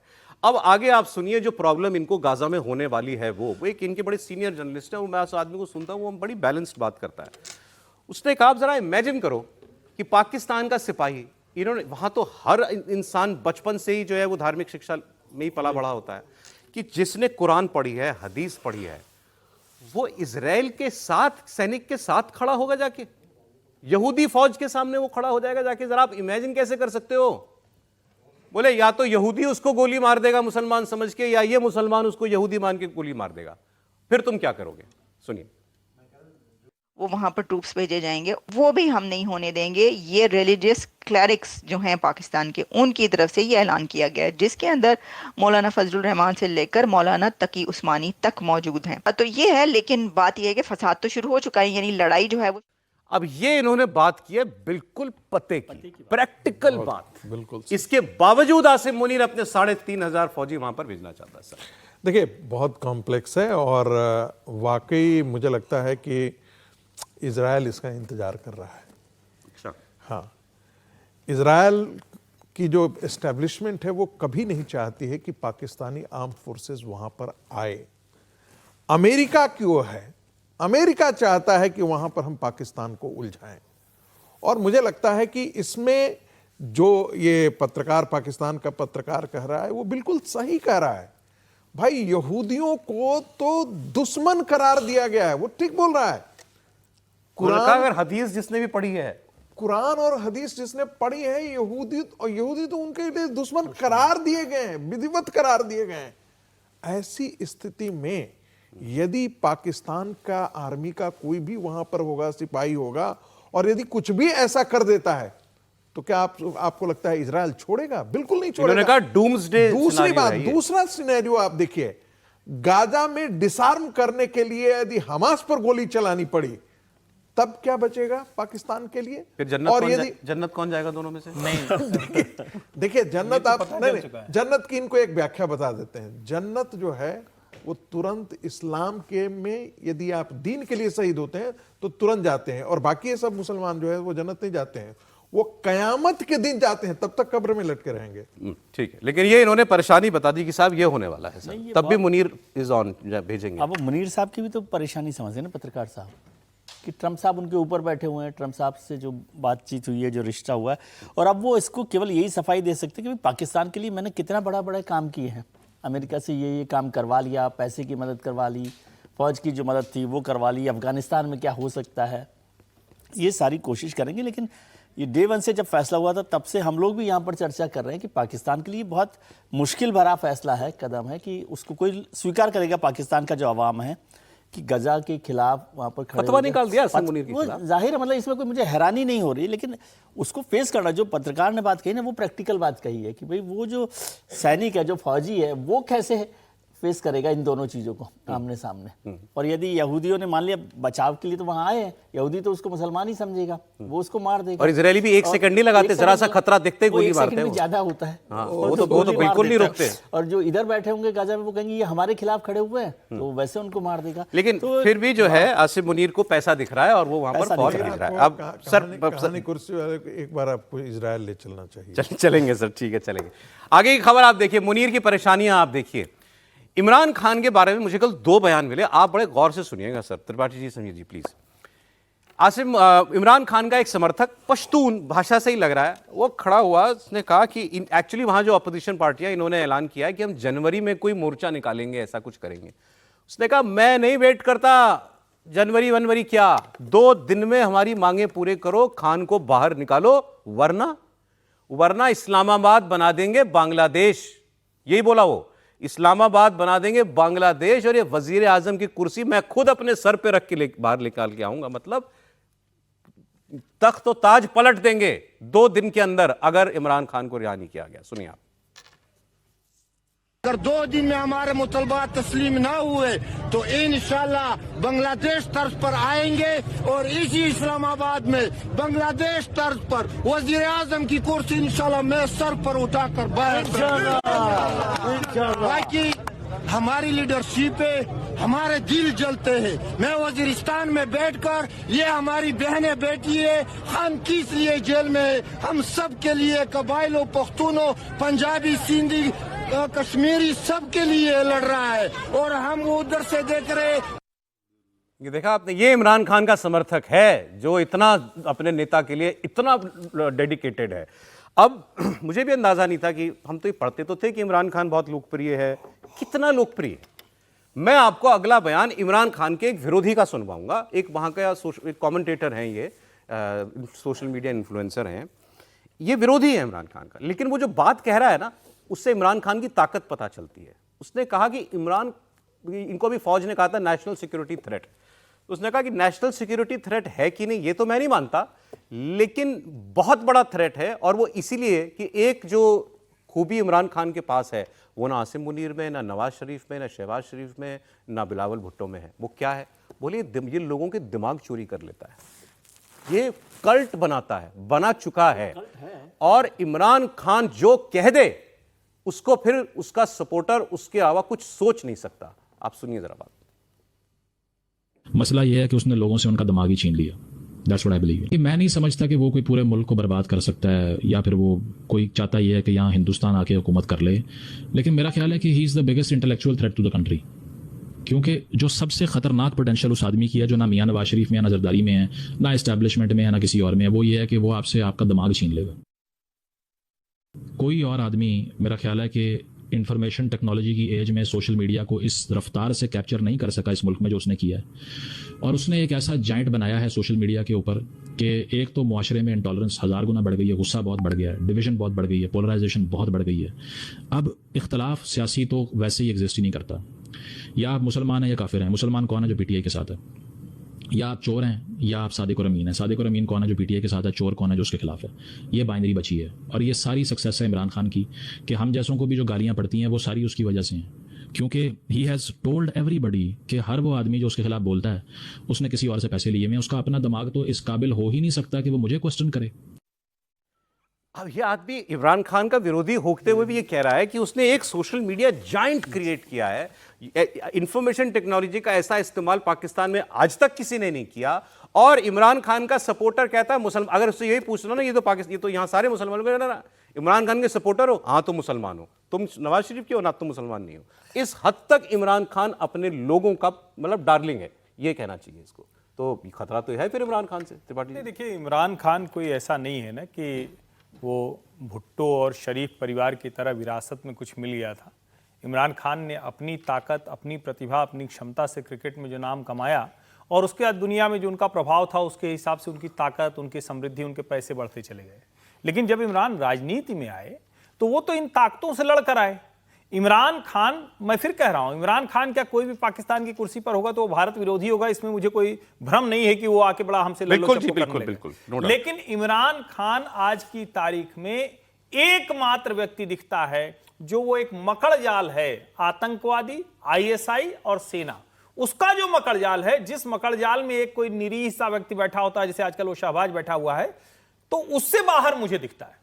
अब इन जैसे लोग जब ये कह रहे हैं, इसका मतलब कि इनको वो जो बात वो कह रहे हैं इमरान खान, और उसकी जो मार है, उसका जो इंपैक्ट है, वो उनको डरा रही है। अब अगर इनको ये डरा रही है और ये बातें कह रहे हैं, तो इसका सीधा सा मतलब हुआ शहबाज शरीफ, नवाज शरीफ और आसिम मुनीर को डरा रही है। लेकिन फिर मैं कह रहा हूं पाकिस्तान वालों, अगर सचमुच तुम्हें अपने नेता को बचाना है, अपने मुल्क को बचाना है, तो अब सड़क पर उतरना पड़ेगा।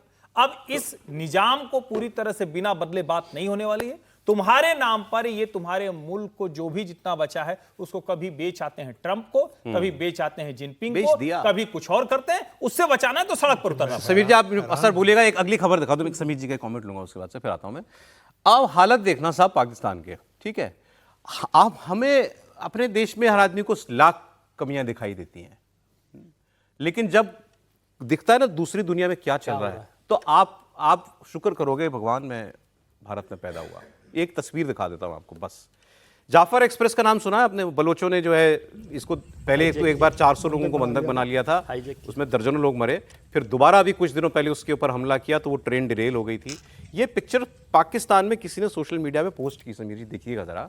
ये जाफर एक्सप्रेस है, वही जाफर एक्सप्रेस जो बलूचिस्तान में चलती है।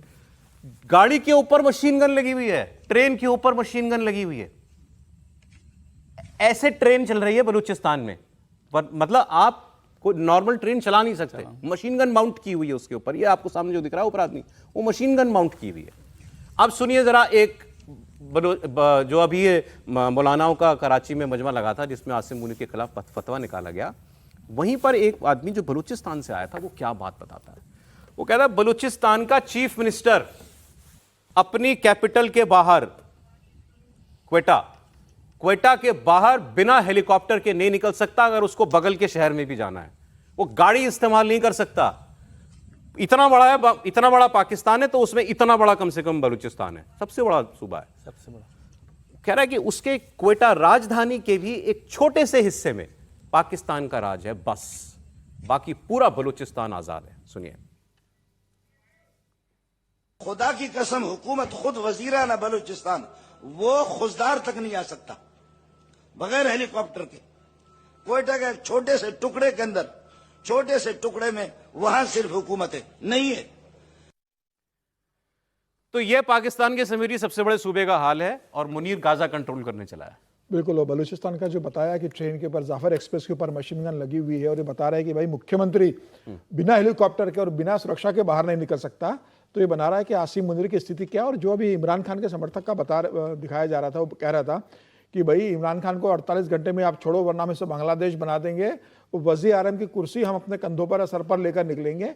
इससे सिर्फ 10% अगर इमरान खान के समर्थक सड़कों पर उतर जाए तो आसिम मुनीर को और शहबाज शरीफ को किसी देश में शरण मांगनी पड़ेगी। अगर इस तरह का जज्बा अगर पाकिस्तान के समर्थक लोगों के अंदर है और उनका खून इतना खोल रहा है, अगर वो 10% लोग भी सड़क पर उतर जाए और जिसकी संभावना लग रही है कि आने वाले दिनों में वो सड़कों पर उतरेंगे, तो मुझे लग रहा है कि आसिम मुनीर के लिए उल्टी शुरू हो गई। और ये अब मुझे ये लग रहा है कि जो स्वतंत्र इमरान खान थे, जेल से बाहर इमरान खान उतना बड़ा खतरा नहीं था सरकार के लिए। जेल में बंद इमरान खान अब ज्यादा बड़ी चुनौती आसिम मुनीर के लिए और शहबाज शरीफ और शरीफ बंधुओं के लिए बन गए हैं। अब उनको जेल से निकालना पड़ेगा या कोई ना कोई उनके रास्ता निकालना पड़ेगा, क्योंकि अब पाकिस्तान की जनता, इमरान खान के समर्थक सड़क पर जिस तरीके से उतरने की तैयारी कर रहे हैं, उनको रोकना मुझे लगता है आवाम आसिम मुनीर के लिए संभव नहीं होगा। आसिम मुनीर के लिए अब इमरान खान गले की हड्डी बन चुका है। आप कुछ बोल रहे थे सर? मैं वही बोलना चाहता था कि मौलानाओं ने यदि फतवा जारी किया है तो बहुत बड़ी बात है। और बड़ी बात इसलिए है कि जो तबलीगी जमात और जो जमीते हैं, ये दोनों शरीफ परिवार के समर्थक हुआ करते थे और जो सत्ता में हुआ है वो कट्टरपंथियों के कारण ही नवाज शरीफ सत्ता में आए। यदि वो जमात यदि इनके खिलाफ हो जाती है, और जैसा कि मैंने पॉडकास्ट में देखा कि वो कहता है कि मुसलमान और नॉन मुसलमान के बीच में इस प्रकार का एक इमरान ने एक माइंडसेट क्रिएट कर दिया है जी, तो ये वाकई बहुत खतरनाक स्थिति है। ये जो फतवा जारी हुआ ना सर, इसकी दो बड़ी वजह है। एक तो गाजा वाली बात है, और चूंकि आसिम मुनीर के खिलाफ करना था तो वो उसने संविधान बदला, ये तो उसमें उन्होंने को बात डालनी पड़ी। सबसे बड़ी बात है इसमें जो ये अफगानिस्तान में जो इन्होंने बॉम्बिंग की है, तालिबान से लड़ाई बर्दाश्त नहीं है पाकिस्तान के मौलानाओं को। नहीं देखिए, नहीं आप चर्चा कीजिए। मैं तालिबान के लिए हम लोग पहले भी कह रहे थे कि तालिबान भी तो वही मुसलमान की जो लड़ाई है, असली मुसलमान वो भी है, वो प्यूरिटन मुसलमान की लड़ाई कर रहा है। तो वो तो और ज्यादा उनके खिलाफ, और उनके खिलाफ आप लड़ रहे हो तो फिर आप कैसे मुसलमान होंगे? ये तो समझ में आती है ना पाकिस्तान के लोगों को। और इसलिए आप सोचिए तालिबान के खिलाफ तो जो वो वहां पर आ भी गए हैं, बॉर्डर पार करके भी आ गए हैं, डूरंट रेखा को पार करके भी, उसके खिलाफ तो कोई खड़ा नहीं दिखाई दे। वैसे पाकिस्तान की पॉलिटिक्स हमेशा फ्रैक्चर्ड रही, सोसाइटी और पॉलिटिक्स दोनों, लेकिन इस वक्त तो जितनी फॉल्ट लाइन दिखती है अभी रिसेंट पास्ट में तो कभी नहीं देखने को मिली थी। उसके पीछे वजह भी बड़ी साफ है ना। देखिए, जब आप अफगानिस्तान से मुकाबले में खड़े होंगे तो एक लाइन की बात क्या है, ये जो भी इस्लाम के नाम पर, मुसलमान के नाम पर, अल्लाह के नाम पर कहीं भी जाना चाहता है, अब वो कितना सच है, क्या कुछ लिखा है नहीं लिखा है, वो न मेरी जानकारी है ना, मैं उस पर डिबेट करूंगा। लेकिन जनरल परसेप्शन क्या है कि ऐसे सारे लोग एक ऐसी जमीन की एक कहें कि कल्पना करते हैं, एक ऐसी जगह की कल्पना करते हैं जहां सब कुछ शरिया शरीयत के लिहाज से होगा। पाकिस्तान में शरिया शरीयत है। अभी तो हमने देखा था ना कुछ दिन पहले, उनके ISI ऑफिसर्स, आर्मी ऑफिसर्स और बड़े बड़े जो उद्योगपति और नेताओं के घर की महिलाएं वो हाई क्लास पार्टी कर रही थी, रेड पड़ी, मुंह छुपाते हुए भागी। मैं उसको कह रहा हूं कि वहां के हिसाब से तो उनको अफगानिस्तान से लड़ाई में वो दिखता है, और उनको ये दिखता है कि आज एक बड़ा हिस्सा वो अलग अलग तरीके से, और उसमें इस तरह की भी चीजें हैं जो इमरान खान कर रहे हैं। तो ओवरऑल कहें कि इन लोगों को लगता है कि पाकिस्तान को अब गलत रास्ते पर ले जा। अब बात करते हैं बांग्लादेश की। आज बहुत बड़ी खबर है बांग्लादेश में, जहां पूर्व प्रधानमंत्री खालिदा जिया के बेटे तारिक रहमान 17 साल के बाद देश लौटे हैं। लाखों लोगों की भीड़ इनको लेकर के रिसीव करने के लिए एयरपोर्ट पर आई और उसके बाद इन्होंने एक रोड शो जैसा कुछ निकाला अपने घर तक। तो लाखों लोग, कोई तो 30 लाख कह रहा है, कोई 3 लाख कह रहा है, लेकिन लाखों की संख्या बताई जा रही है, क्योंकि बांग्लादेश में 12 फरवरी को चुनाव होने हैं। मोहम्मद यूनुस पर दबाव है कि वो चुनाव करवाए। जितनी अराजकता वहां हुई, हिंदुओं के खिलाफ अत्याचार, उस सब के बाद भी इनका वापस आना सबसे बड़ी खबर है, क्योंकि शेख हसीना जो यहां भारत में, उनकी पार्टी अवामी लीग, उसको बैन कर दिया गया है। इस वक्त पाकिस्तान में सारे ओपिनियन पोल इनकी पार्टी को, यानी खालिदा जिया की, जो 3 बार की प्रधानमंत्री हैं, इस वक्त बहुत बीमार हैं, वेंटिलेटर पर हैं, उसी पार्टी का चार्ज लेने के लिए उनके बेटे ये आ रहे हैं। ये सारे ओपिनियन पोल में नंबर 1 पार्टी बनती हुई दिखाई दे रही है कि फरवरी के चुनाव में ये पार्टी जीत सकती है और मेजॉरिटी में आ सकती है और ये खुद प्रधानमंत्री बन सकते हैं। इनका नाम है तारिक रहमान। अब बीएनपी चुनाव अगर जीतेगी तो भारत के लिए कैसा रहेगा? इस वक्त भारत का बेस्ट ऑप्शन बीएनपी ही है, वरना जो दूसरा विकल्प है वो बहुत खतरनाक है, वो है जमाते इस्लामी। ओपिनियन पोल्स में नंबर 1 पर ये बीएनपी खालिदा जिया की पार्टी, नंबर 2 पर जमाते इस्लामी और नंबर 3 पर एक वो जो एनसीपी नेशनल सिटीजन्स पार्टी बनी है छात्रों की, वो भी, उसमें भी अतिवादी एलिमेंट बहुत है, वो है। तो ये इस वक्त भारत की बेस्ट बेट है, लेकिन उसके लिए जरूरी है कि वहां चुनाव फ्री और फेयर हो। इनकी माताजी 80 साल की हो चुकी हैं, बहुत बीमार हैं। अब अगले पीएम कैंडिडेट ये तारिक जो हैं वो हो सकते हैं। ये जब इनकी माताजी 3 बार सत्ता में रहीं, 2006 तक वो रही थी आखिरी बार, तो उसके बाद उनके उसमें बड़े करप्शन वगैरह के चार्जेस लगे थे, इनके ऊपर भी लगा। फिर उनके ऊपर एक शेख हसीना की एक रैली में ग्रेनेड अटैक हुआ था, उसमें 24 लोग मारे गए थे, उसका भी आरोपी इनको बनाया गया। तो जब खालिदा जिया हटी और वहां पर एक सैन्य समर्थन से एक सरकार बनी, आर्मी के समर्थन से, उसमें इनको जेल डाल दिया गया। तो फिर ये वहाँ बीमार हो गए। 2008 में इलाज के बहाने इनको लंदन जाने की इजाज़त दी गई, उसके बाद ये लंदन से कभी लौटे ही नहीं। 2008 के बाद 17 साल बाद ये अब आ रहे हैं। इन्होंने नारा क्या दिया है लंदन में? इन्होंने नारा दिया है, ना दिल्ली ना पिंडी, ढाका फर्स्ट। दिल्ली मतलब हम, पिंडी मतलब पाकिस्तान, ढाका फर्स्ट। ना दिल्ली ना पिंडी, ढाका फर्स्ट। हमें इससे कोई प्रॉब्लम नहीं है, इंडिया को इससे प्रॉब्लम नहीं है। हम ये बेट कर रहे हैं कि ये आदमी, अगर इनकी पार्टी सत्ता में आती है, तो ये जिस तरीके से गले लगाने के लिए भागे दौड़े जा रहे हैं मोहम्मद यूनुस पाकिस्तान के जनरलों को, ये काम, कम से कम वो काम तो ये पार्टी नहीं करेगी। ये हमसे अच्छे रिश्ते चाहेगी। याद कीजिए, अभी खालिदा जिया के लिए प्रधानमंत्री मोदी ने शुभकामनाएं भेजी थी कि वो जल्दी ठीक हो जाएं, जब वो अस्पताल में गई थी। उनकी पार्टी ने आभार जताया था प्रधानमंत्री मोदी का। तो ये कहना ठीक होगा समीर जी कि इस वक्त ये व्यक्ति जो है भारत के लिए सबसे ठीक दिखाई देता है बांग्लादेश में? निश्चित रूप से बांग्लादेश में जितने विकल्प उपलब्ध है, उसमें तारिक रहमान ही सबसे बेहतर विकल्प मुझे लगता है भारत के लिए रहेंगे। और 17 साल वो ब्रिटेन में निर्वासित रहे, 17 साल वो ब्रिटेन में रहे, तो लंदन में रहने के बाद उनका दिमाग भी थोड़ा मतलब उस हिसाब से हुआ होगा, दुनिया में देखा होगा उन्होंने कि भारत किस तरीके से बढ़ा है। वो कट्टरपंथी ताकतों की तरह से व्यवहार मुझे लगता है वो नहीं करेंगे।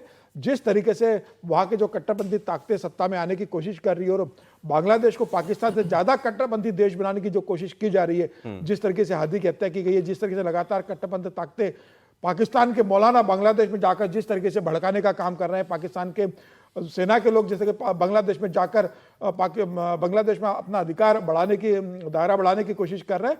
मुझे लग रहा है कि अगर बीएनपी अब इनको हाथों हाथ लिया है, अब 17 साल बाद लौटे हैं, तो इनकी लोकप्रियता भी बहुत ज्यादा, आज जिस तरीके से एयरपोर्ट पे लोग उनको इनको डार्क प्रिंस कहते हैं, डार्क बिल्कुल प्रिंस, और लेने आए हैं। तो मुझे लग रहा है कि ये संभावना लग रही है कि देश के अगले प्रधानमंत्री बनेंगे। अब क्या इनके खिलाफ कोई षड्यंत्र करते हैं, क्योंकि सत्ता तो फिलहाल अभी जिस तरीके से केयर टेकर के पास है, क्या मोहम्मद यूनुस कोई ऐसा षड्यंत्र रचते हैं कि ये चुनाव नहीं लड़ पाए या चुनाव हारे या कोई ऐसी घटना घटे, इन्होंने चुनाव इनकी पार्टी टल जाए ने देश के अंदर। परसों एक बहुत इंपॉर्टेंट बयान दिया, बल्कि इनफैक्ट कल ही, कि मोहम्मद, ये जो कुछ देश में हो रहा है और एंटी इंडिया जो माहौल बनाया जा रहा है, ये इसीलिए ताकि चुनाव टाल दे मोहम्मद यूनुस। इन्होंने आरोप लगाया, कोशिश कर सकते कि भाई अभी माहौल ऐसा है, दंगे हो रहे हैं, 12 फरवरी को चुनाव नहीं हो सकते, मैं 6 महीने चुनाव एक्सटेंड करता हूं, तो कोई रास्ता निकालेंगे तो बात अलग है। वरना मुझे लगता है अगर चुनाव समय से होंगे तो रहमान वहां के प्रधानमंत्री बनने की मतलब स्थिति में नजर आ रहे हैं। और जनता भी चाहेगी कि जिस तरीके से कट्टरपंथी ताकतों ने अखबारों को जला दिया, दफ्तरों को जला दिया, लोगों को मारा जा रहा है, वो भी चाहेंगे कि भाई काम धंधे बंद हो रहे हैं, बेहतर है कि रहमान बने और देश आगे भारत के साथ हिंसा वैसे रुकी नहीं है। कल ही ढाका में एक माघो बाजार इलाका है, वहां पर किसी ने एक बॉम्ब ब्लास्ट कर दिया, उसकी तस्वीरें होंगी, वो लगा दीजिए। कल जो हुआ बाजार में ढाका के बाजार में, माघो बाजार। अच्छा, वो जगह, ये जगह है, फ्लाईओवर के ऊपर से किसी ने बम फेंका नीचे। अब वो पेट्रोल बम था, ग्रेनेड था, ये तो नहीं पता चला, मगर वहां एक आदमी की मौत हो गई उसमें, 21 साल के लड़के की। इंपॉर्टेंट क्यों है ये जगह? क्योंकि जिस जगह ये ब्लास्ट किया गया, आप कोई फ्लाईओवर पे खड़ा होकर के नीचे बाजार में बम क्यों मारेगा, क्यों करेगा? और भी कोई ऐसा कोई टेररिस्ट अटैक होता तो कोई बहुत बड़ा धमाका होता, वैसा भी नहीं था। उस जगह पे जमाते इस्लामी का हेडक्वार्टर है। जमाते इस्लामी पाकिस्तान के साथ जो कनेक्टेड है, उसका हेडक्वार्टर है उस जगह पर। तो वो माना जा रहा है कि वो किसी का गुस्सा जो था वो जमाते इस्लामी के खिलाफ जो है वो था। अब उसमें शेख हसीना के समर्थक भी हो सकते हैं, इनके समर्थक, कोई भी हो सकता है उसके अंदर। लेकिन एक प्रॉब्लम है तारिक रहमान के प्राइम मिनिस्टर बनने पर, इनके परिवार का और शेख हसीना के परिवार की खूनी अदावत है, ये जानी दुश्मन है। क्योंकि शेख हसीना के परिवार की जिन्होंने हत्या की, वो लोग तो उस मिलिट्री तख्ता पलट में, शेख मुजीब के जब तख्ता पलट किया था, उन शेख हसीना के पिताजी शेख मुजीब, उनकी माताजी, उनके भाई, एक दर्जन लोग सबको मार दिया था, पूरे परिवार को खत्म कर दिया था। उस तख्ता पलट के बाद ही जनरल जिया वो राष्ट्रपति बने थे, जो इनके तारिक रहमान के पति हैं, खालिदा ज़िया, इनके पिता हैं, खालिदा ज़िया के पति हैं। सर, तो डिमांड ये भी करेंगे शेख हसीना लौटाओ, कर सकते हैं सर? आपसे पूछा। अच्छा, मुझे लगा बात करें। नहीं, ये बहुत महत्वपूर्ण हो रहा है अभी जो हुआ है। ये दूसरे स्टेप की बात है कि शेख हसीना और खालिदा ज़िया, अभी सबसे ज़रूरी है कि क्या बांग्लादेश को मोहम्मद यूनुस का जो व्यवस्था है, उसको सरकार तो मैं नहीं कहता, जो सिस्टम है उससे बाहर निकाला जा सकता है कि नहीं। यूनुस की मुझे अब भी आशंका लगती है कि वो चुनाव फरवरी में करवाएंगे, इसकी संभावना बहुत ज़्यादा नहीं है। वो किसी न किसी बहाने चुनाव को टाल सकते हैं, और ख़ासतौर से जब तारिक रहमान यहाँ आ गए हैं तो और थोड़ा सा वो किसी कारण से उसको टाल सकते हैं। तारिक रहमान जब गए थे 2008 में तो उन पर करप्शन के चार्जेस थे, और आज यदि ढाका की सड़कों पर देखें तो उनका जो वेलकम हो रहा है वो कमाल का है। मतलब लाखों को, इस नंबर आप कैसा भी कर लें।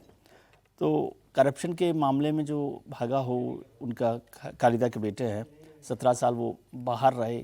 खालिदा का और जिनका शेख हसीना का आपने जिक्र कर ही दिया कि किस तरह की खूनी अदावत है, लेकिन अभी सबसे पहली ज़रूरत है कि वहाँ पर यूनुस सरकार जाए, और जमात की यदि सरकार बनती है तो वो और ज़्यादा मुश्किलें पैदा होगी हिंदुस्तान के नजरिए से भी और बांग्लादेश के। फेयर इलेक्शन होगा तो यही जीतेंगे, ये तो फेयर इलेक्शन होगा तो यही जीतेंगे। लेकिन यूनुस चाहेंगे कि इस तरह की सरकार बने, यदि चुनाव होते भी है, कि इन पर कोई दबाव बना रहे। सहमत नहीं हो रहे त्रिपाठी जी इस बात से? नहीं, देखिए, ये इतना आसान सा सिनेरियो नहीं है। हम में से किसी को नहीं पता है कि तारिक रहमान किस डील के तहत आ रहे हैं।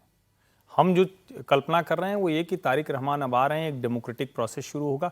अगर ऐसा है तो इससे अच्छा तो कुछ हो ही नहीं सकता, चाहे कोई भी सरकार हो, इससे फर्क नहीं पड़ता कि कौन सी पार्टी है, बीएनपी है या अवामी लीग है।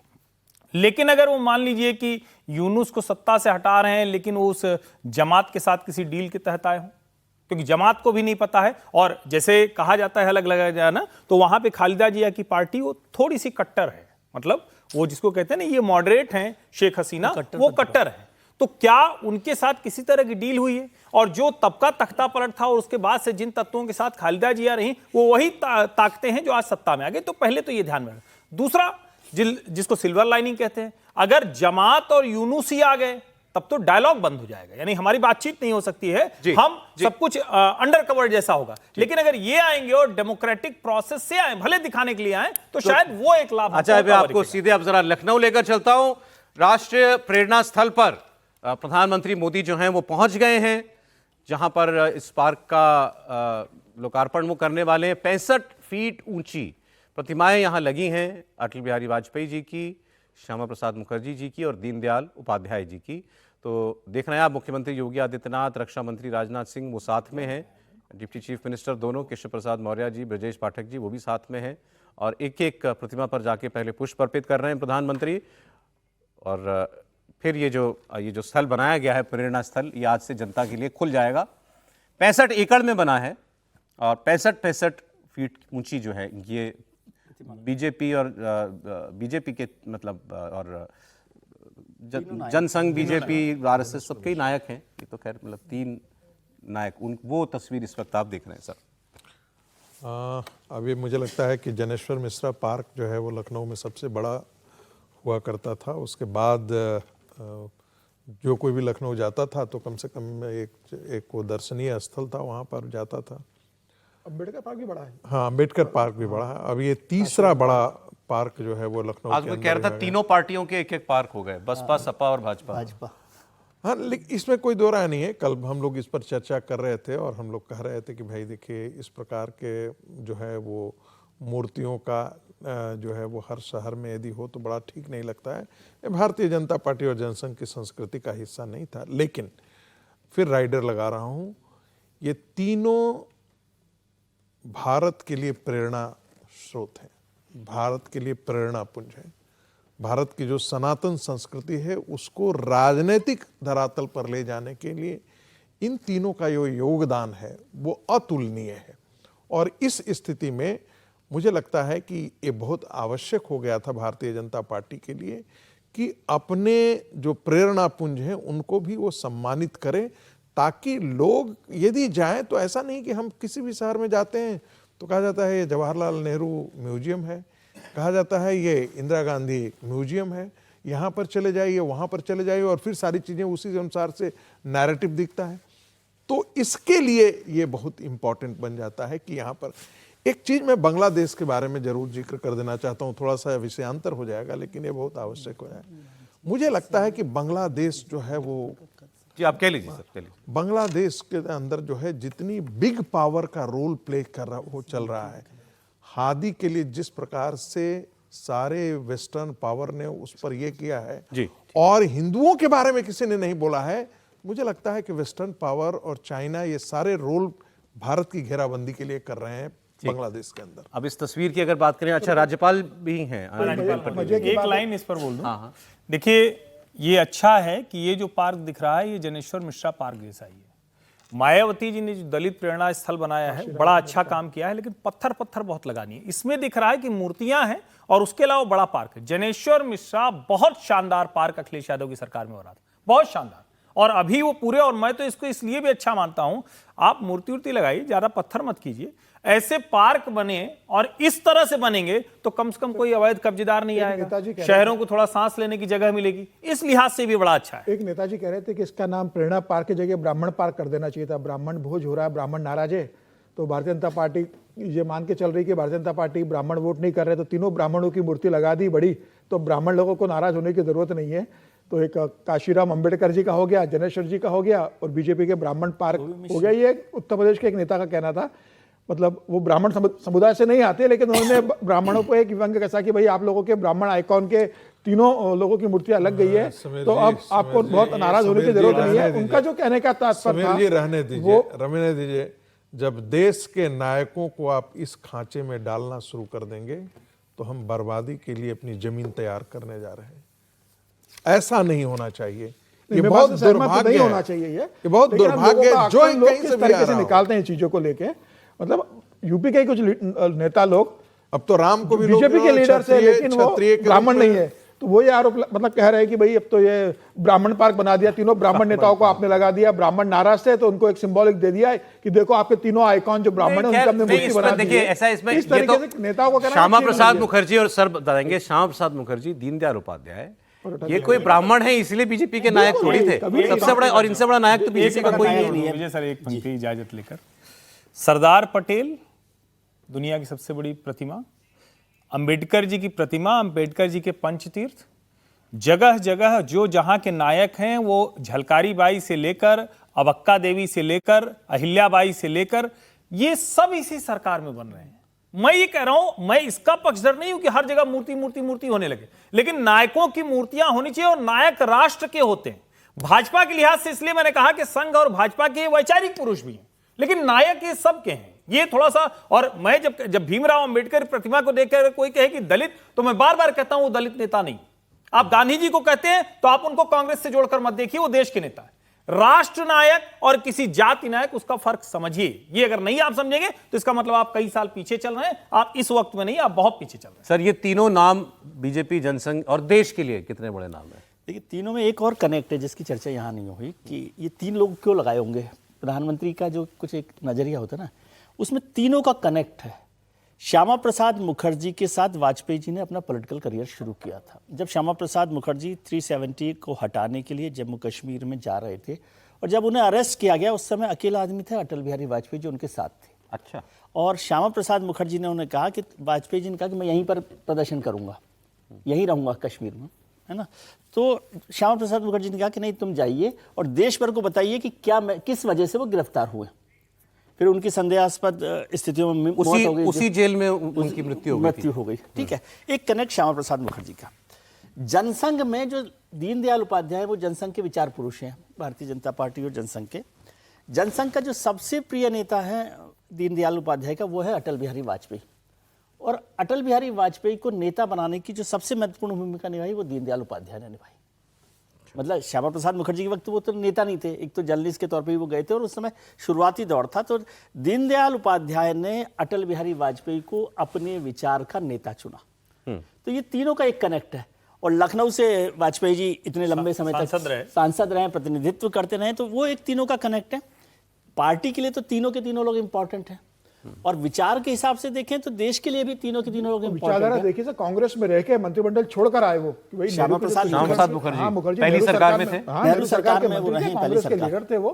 और नेहरू का विरोध करके कि भाई जो आप तुष्टीकरण की राजनीति कर रहे हो उसका मैं विरोध करता हूँ, और कैबिनेट छोड़ा। उसके बाद वो आए और फिर गोलवलकर जी से मुलाकात हुई, उन्होंने कहा कि भाई हम जनसंघ बनाते हैं, आप हमें कुछ प्रचारक दीजिए। तो श्यामा प्रसाद मुखर्जी को फिर दीनदयाल उपाध्याय दिए गए, इस संघ के प्रचारक थे कि दीनदयाल उपाध्याय आपका संगठन देखेंगे। संघ से दीनदयाल उपाध्याय को भेजा गया और भी कई प्रचारक भेजे गए। फिर दीनदयाल उपाध्याय जी बहुत कम समय में उनकी डेथ हुई। बिल्कुल, श्यामा प्रसाद जी के महासचिव दीनदयाल जी थे, दीनदयाल जी के महासचिव अटल जी थे, अटल जी के महासचिव अडवाणी जी थे। मुलायम सिंह जी की एक बात याद आ रही है, पार्लियामेंट में कई साल पुरानी बात है, तो वो कुछ भाषण दे रहे थे, तो अचानक उन्होंने बोला, अरे वो बीजेपी वालों के वो सबसे बड़े नेताओं के नाम क्या हैं, ऐसे पूछा था उन्होंने। तो बताया वो दीनदयाल उपाध्याय जी, श्यामा प्रसाद मुखर्जी। तो उन्होंने कहा हाँ, अरे वो कोई छोटे लोग थे, बहुत बड़े नेता थे, बहुत बड़े नेता। ये मुलायम सिंह ने कहा था। आज जो आपका पश्चिम बंगाल का एक बच गया है, कोई इसका जिक्र नहीं करता है, कहा जाता है उसके बारे में पार्टीशन विद इन पार्टीशन। तो जिस आप पश्चिम बंगाल को देख रहे हैं वो उसमें भारत का वो हिस्सा बना रहे, इसमें बहुत बड़ा कंट्रीब्यूशन श्यामा प्रसाद मुखर्जी जी का है, जिसके बारे में चर्चा नहीं होती है, लेकिन इतिहास की पुस्तकों में उसे पार्टीशन विद इन पार्टीशन के रूप में पढ़ाया जाता है। हम लोग टेलीविज़न के डिबेट में भी इसका जिक्र नहीं करते, और चूंकि श्यामा प्रसाद मुखर्जी जी है, फजलुर रहमान के साथ वो उस समय मुस्लिम लीग के साथ सरकार बनाने में श्यामा प्रसाद मुखर्जी का जिक्र होता है। वो मुस्लिम लीग नहीं थी, वो दूसरी पार्टी थी जिसके साथ उन्होंने, लेकिन उसने पाकिस्तान बनाने का समर्थन किया था। बिल्कुल, उसने पाकिस्तान का समर्थन किया, लेकिन जब इन्होंने उसके साथ समझौता किया था तो उसकी शर्त ये थी कि वो पाकिस्तान मांग के साथ वो अपने आप को नहीं जोड़ेगा, तब जाकर के वहां पर सत्ता बनी थी। पश्चिम बंगाल, ये जिसे आप बंगाल कह रहे हैं, उसके, और उसका नाम मुस्लिम लीग बिल्कुल नहीं था। दूसरी बात जो यहाँ हम देख रहे हैं आज के दिन में, जो यहाँ हम देख रहे हैं उत्तर प्रदेश के अंदर, उत्तर प्रदेश में यदि 3 राष्ट्र नायकों के बारे में हम जिक्र करें, तो यदि आप देखेंगे कि जितना कंट्रीब्यूशन दीनदयाल जी का है संगठन के नाते जी, दूसरा जो है एक पूरा भारतीय जनमानस पर यदि लोकप्रिय नेता के नाते, तो अटल बिहारी वाजपेयी की छवि निकल करके आती है। और आप किसी भी पार्टी से जिनको कहा जाता है कि ये सभी के लिए हैं, कभी किसी को आपको ये नहीं, आपको अच्छा भारत माता की अंदर प्रतिमा भी मजेदार बात है कि इनके लोहिया जी के साथ भी उतने ही गहरे संबंध थे, और लोहिया जी की पार्टी के लिए सब एक बात क्योंकि आप लोगों ने तो इनका जीवन बहुत पढ़ा हुआ है। मेरे मन में एक सवाल ये है, बेसिक सवाल, देखिए हम तो जब बड़े हो रहे थे तो हमको तो नेहरू जी क्या थे ये किताबों में ज्यादा पढ़ाया गया था। फैक्ट बात जो है वो ये थी, नेहरू जी, गांधी जी ज्यादा पढ़ाया गया था। हमने तो पढ़ते हुए नहीं नाम सुना था श्यामा प्रसाद मुखर्जी, दीनदयाल उपाध्याय का। ऑनेस्ट बात कह रहा हूं आपसे। चुनौती ये है इनके सामने कि देश में जितना नेहरू को जाना जाता है और पढ़ा जाता है, जितना गांधी को पढ़ा जाता है, जितना अंबेडकर को पढ़ा जाता है, ये इन महापुरुषों की बातें क्या वो उस तरीके से जा रही है समाज में? संघर्ष भी देखो, नेहरू का संघर्ष भी इनसे बहुत ज्यादा लंबा था। श्यामा प्रसाद मुखर्जी और दीनदयाल उपाध्याय का उतनी भूमिका मैं कह रहा हूं सर, स्वतंत्रता में जो नेहरू का लंबा इतिहास, इनकी इंटेलेक्चुअल प्रॉपर्टी उतनी लोकप्रिय करना, वो है असली चैलेंज। लेकिन वो काम किसका है? वो काम तो उनका है ना, जो जिनके वैचारिक पुरुष हैं। बिल्कुल, राष्ट्रीय विमर्श के लोग अगर वो श्यामा प्रसाद मुखर्जी जी, दीनदयाल जी, अटल जी की बातों को सुने, जैसे मैं बार बार कहता हूं, और मैं इस पर बार बार कहता हूं कि मैं किसी भी मंच पर किसी से भी बहस कर सकता हूं, आधुनिक भारत के असल निर्माता अटल बिहारी वाजपेयी थे। इसको कहने में, इसको बताने में। आज देश के जितने सुधार आपको दिख रहे हैं, सब के सब अटल जी के कार्यकाल में शुरू किए गए थे। जिन कामों के बारे में किसी ने सोचा नहीं, वो काम किए। जैसे गांधी जी कहते थे कि मैं तुम्हें ताबीज देता हूं कि कतार में खड़े आखिरी आदमी का चेहरा याद करो। दीनदयाल उपाध्याय जी ने कहा एकात्म मानव दर्शन, आप पढ़िए उसको पूरा। और क्या किस तरह का अद्भुत उनका जीवन चरित्र था, बहुत छोटी आयु में चले गए। श्यामा प्रसाद मुखर्जी जी बहुत बड़े परिवार से आते थे। उनके पिता सर आशुतोष मुखर्जी कलकत्ता विश्वविद्यालय के चांसलर थे, वो बहुत बड़े परिवार से थे वो। लेकिन youngest vice chancellor of India थे। Youngest vice chancellor of India. और देश का कोई ऐसा बड़ा विश्वविद्यालय नहीं है जिसमें इन्होंने कन्वोकेशन एड्रेस नहीं किया। लखनऊ लेकिन दीनदयाल जी को पार्टी कितना याद करती है उनके एकात्म मानववाद को, उस पर भी तो चर्चा होगी। तब बहस अटल जी की वजह से रोका नहीं, अटल जी का 4 राज्यों से सांसद रहे। अब ये अलग बहस है कि लखनऊ में क्यों, लखनऊ में इनका क्या है ना, इनके तीनों के जन्म यूपी सर, यूपी इतनी बार लंबे समय चलिए सर एक ब्रेक, दूसरा ग्वालियर में बनाते हैं, ब्रेक लेना पड़ेगा। वो बात हुई ग्वालियर में भी एक बना देंगे। कि इन महापुरुषों के विचार वो उनको लोकप्रिय करने की जरूरत है। तो अब लोगों में तो तब फिर ये तब इस पार्क का बनना जो है वो उसका मकसद पूरा होगा। बहुत धन्यवाद समय तय नजर त्रिपाठी जी, आपका एक बार फिर आपको जन्मदिन की शुभकामनाएं। विजय जी, प्रोफेसर साहब बहुत शुक्रिया, समीर जी बहुत धन्यवाद आपका।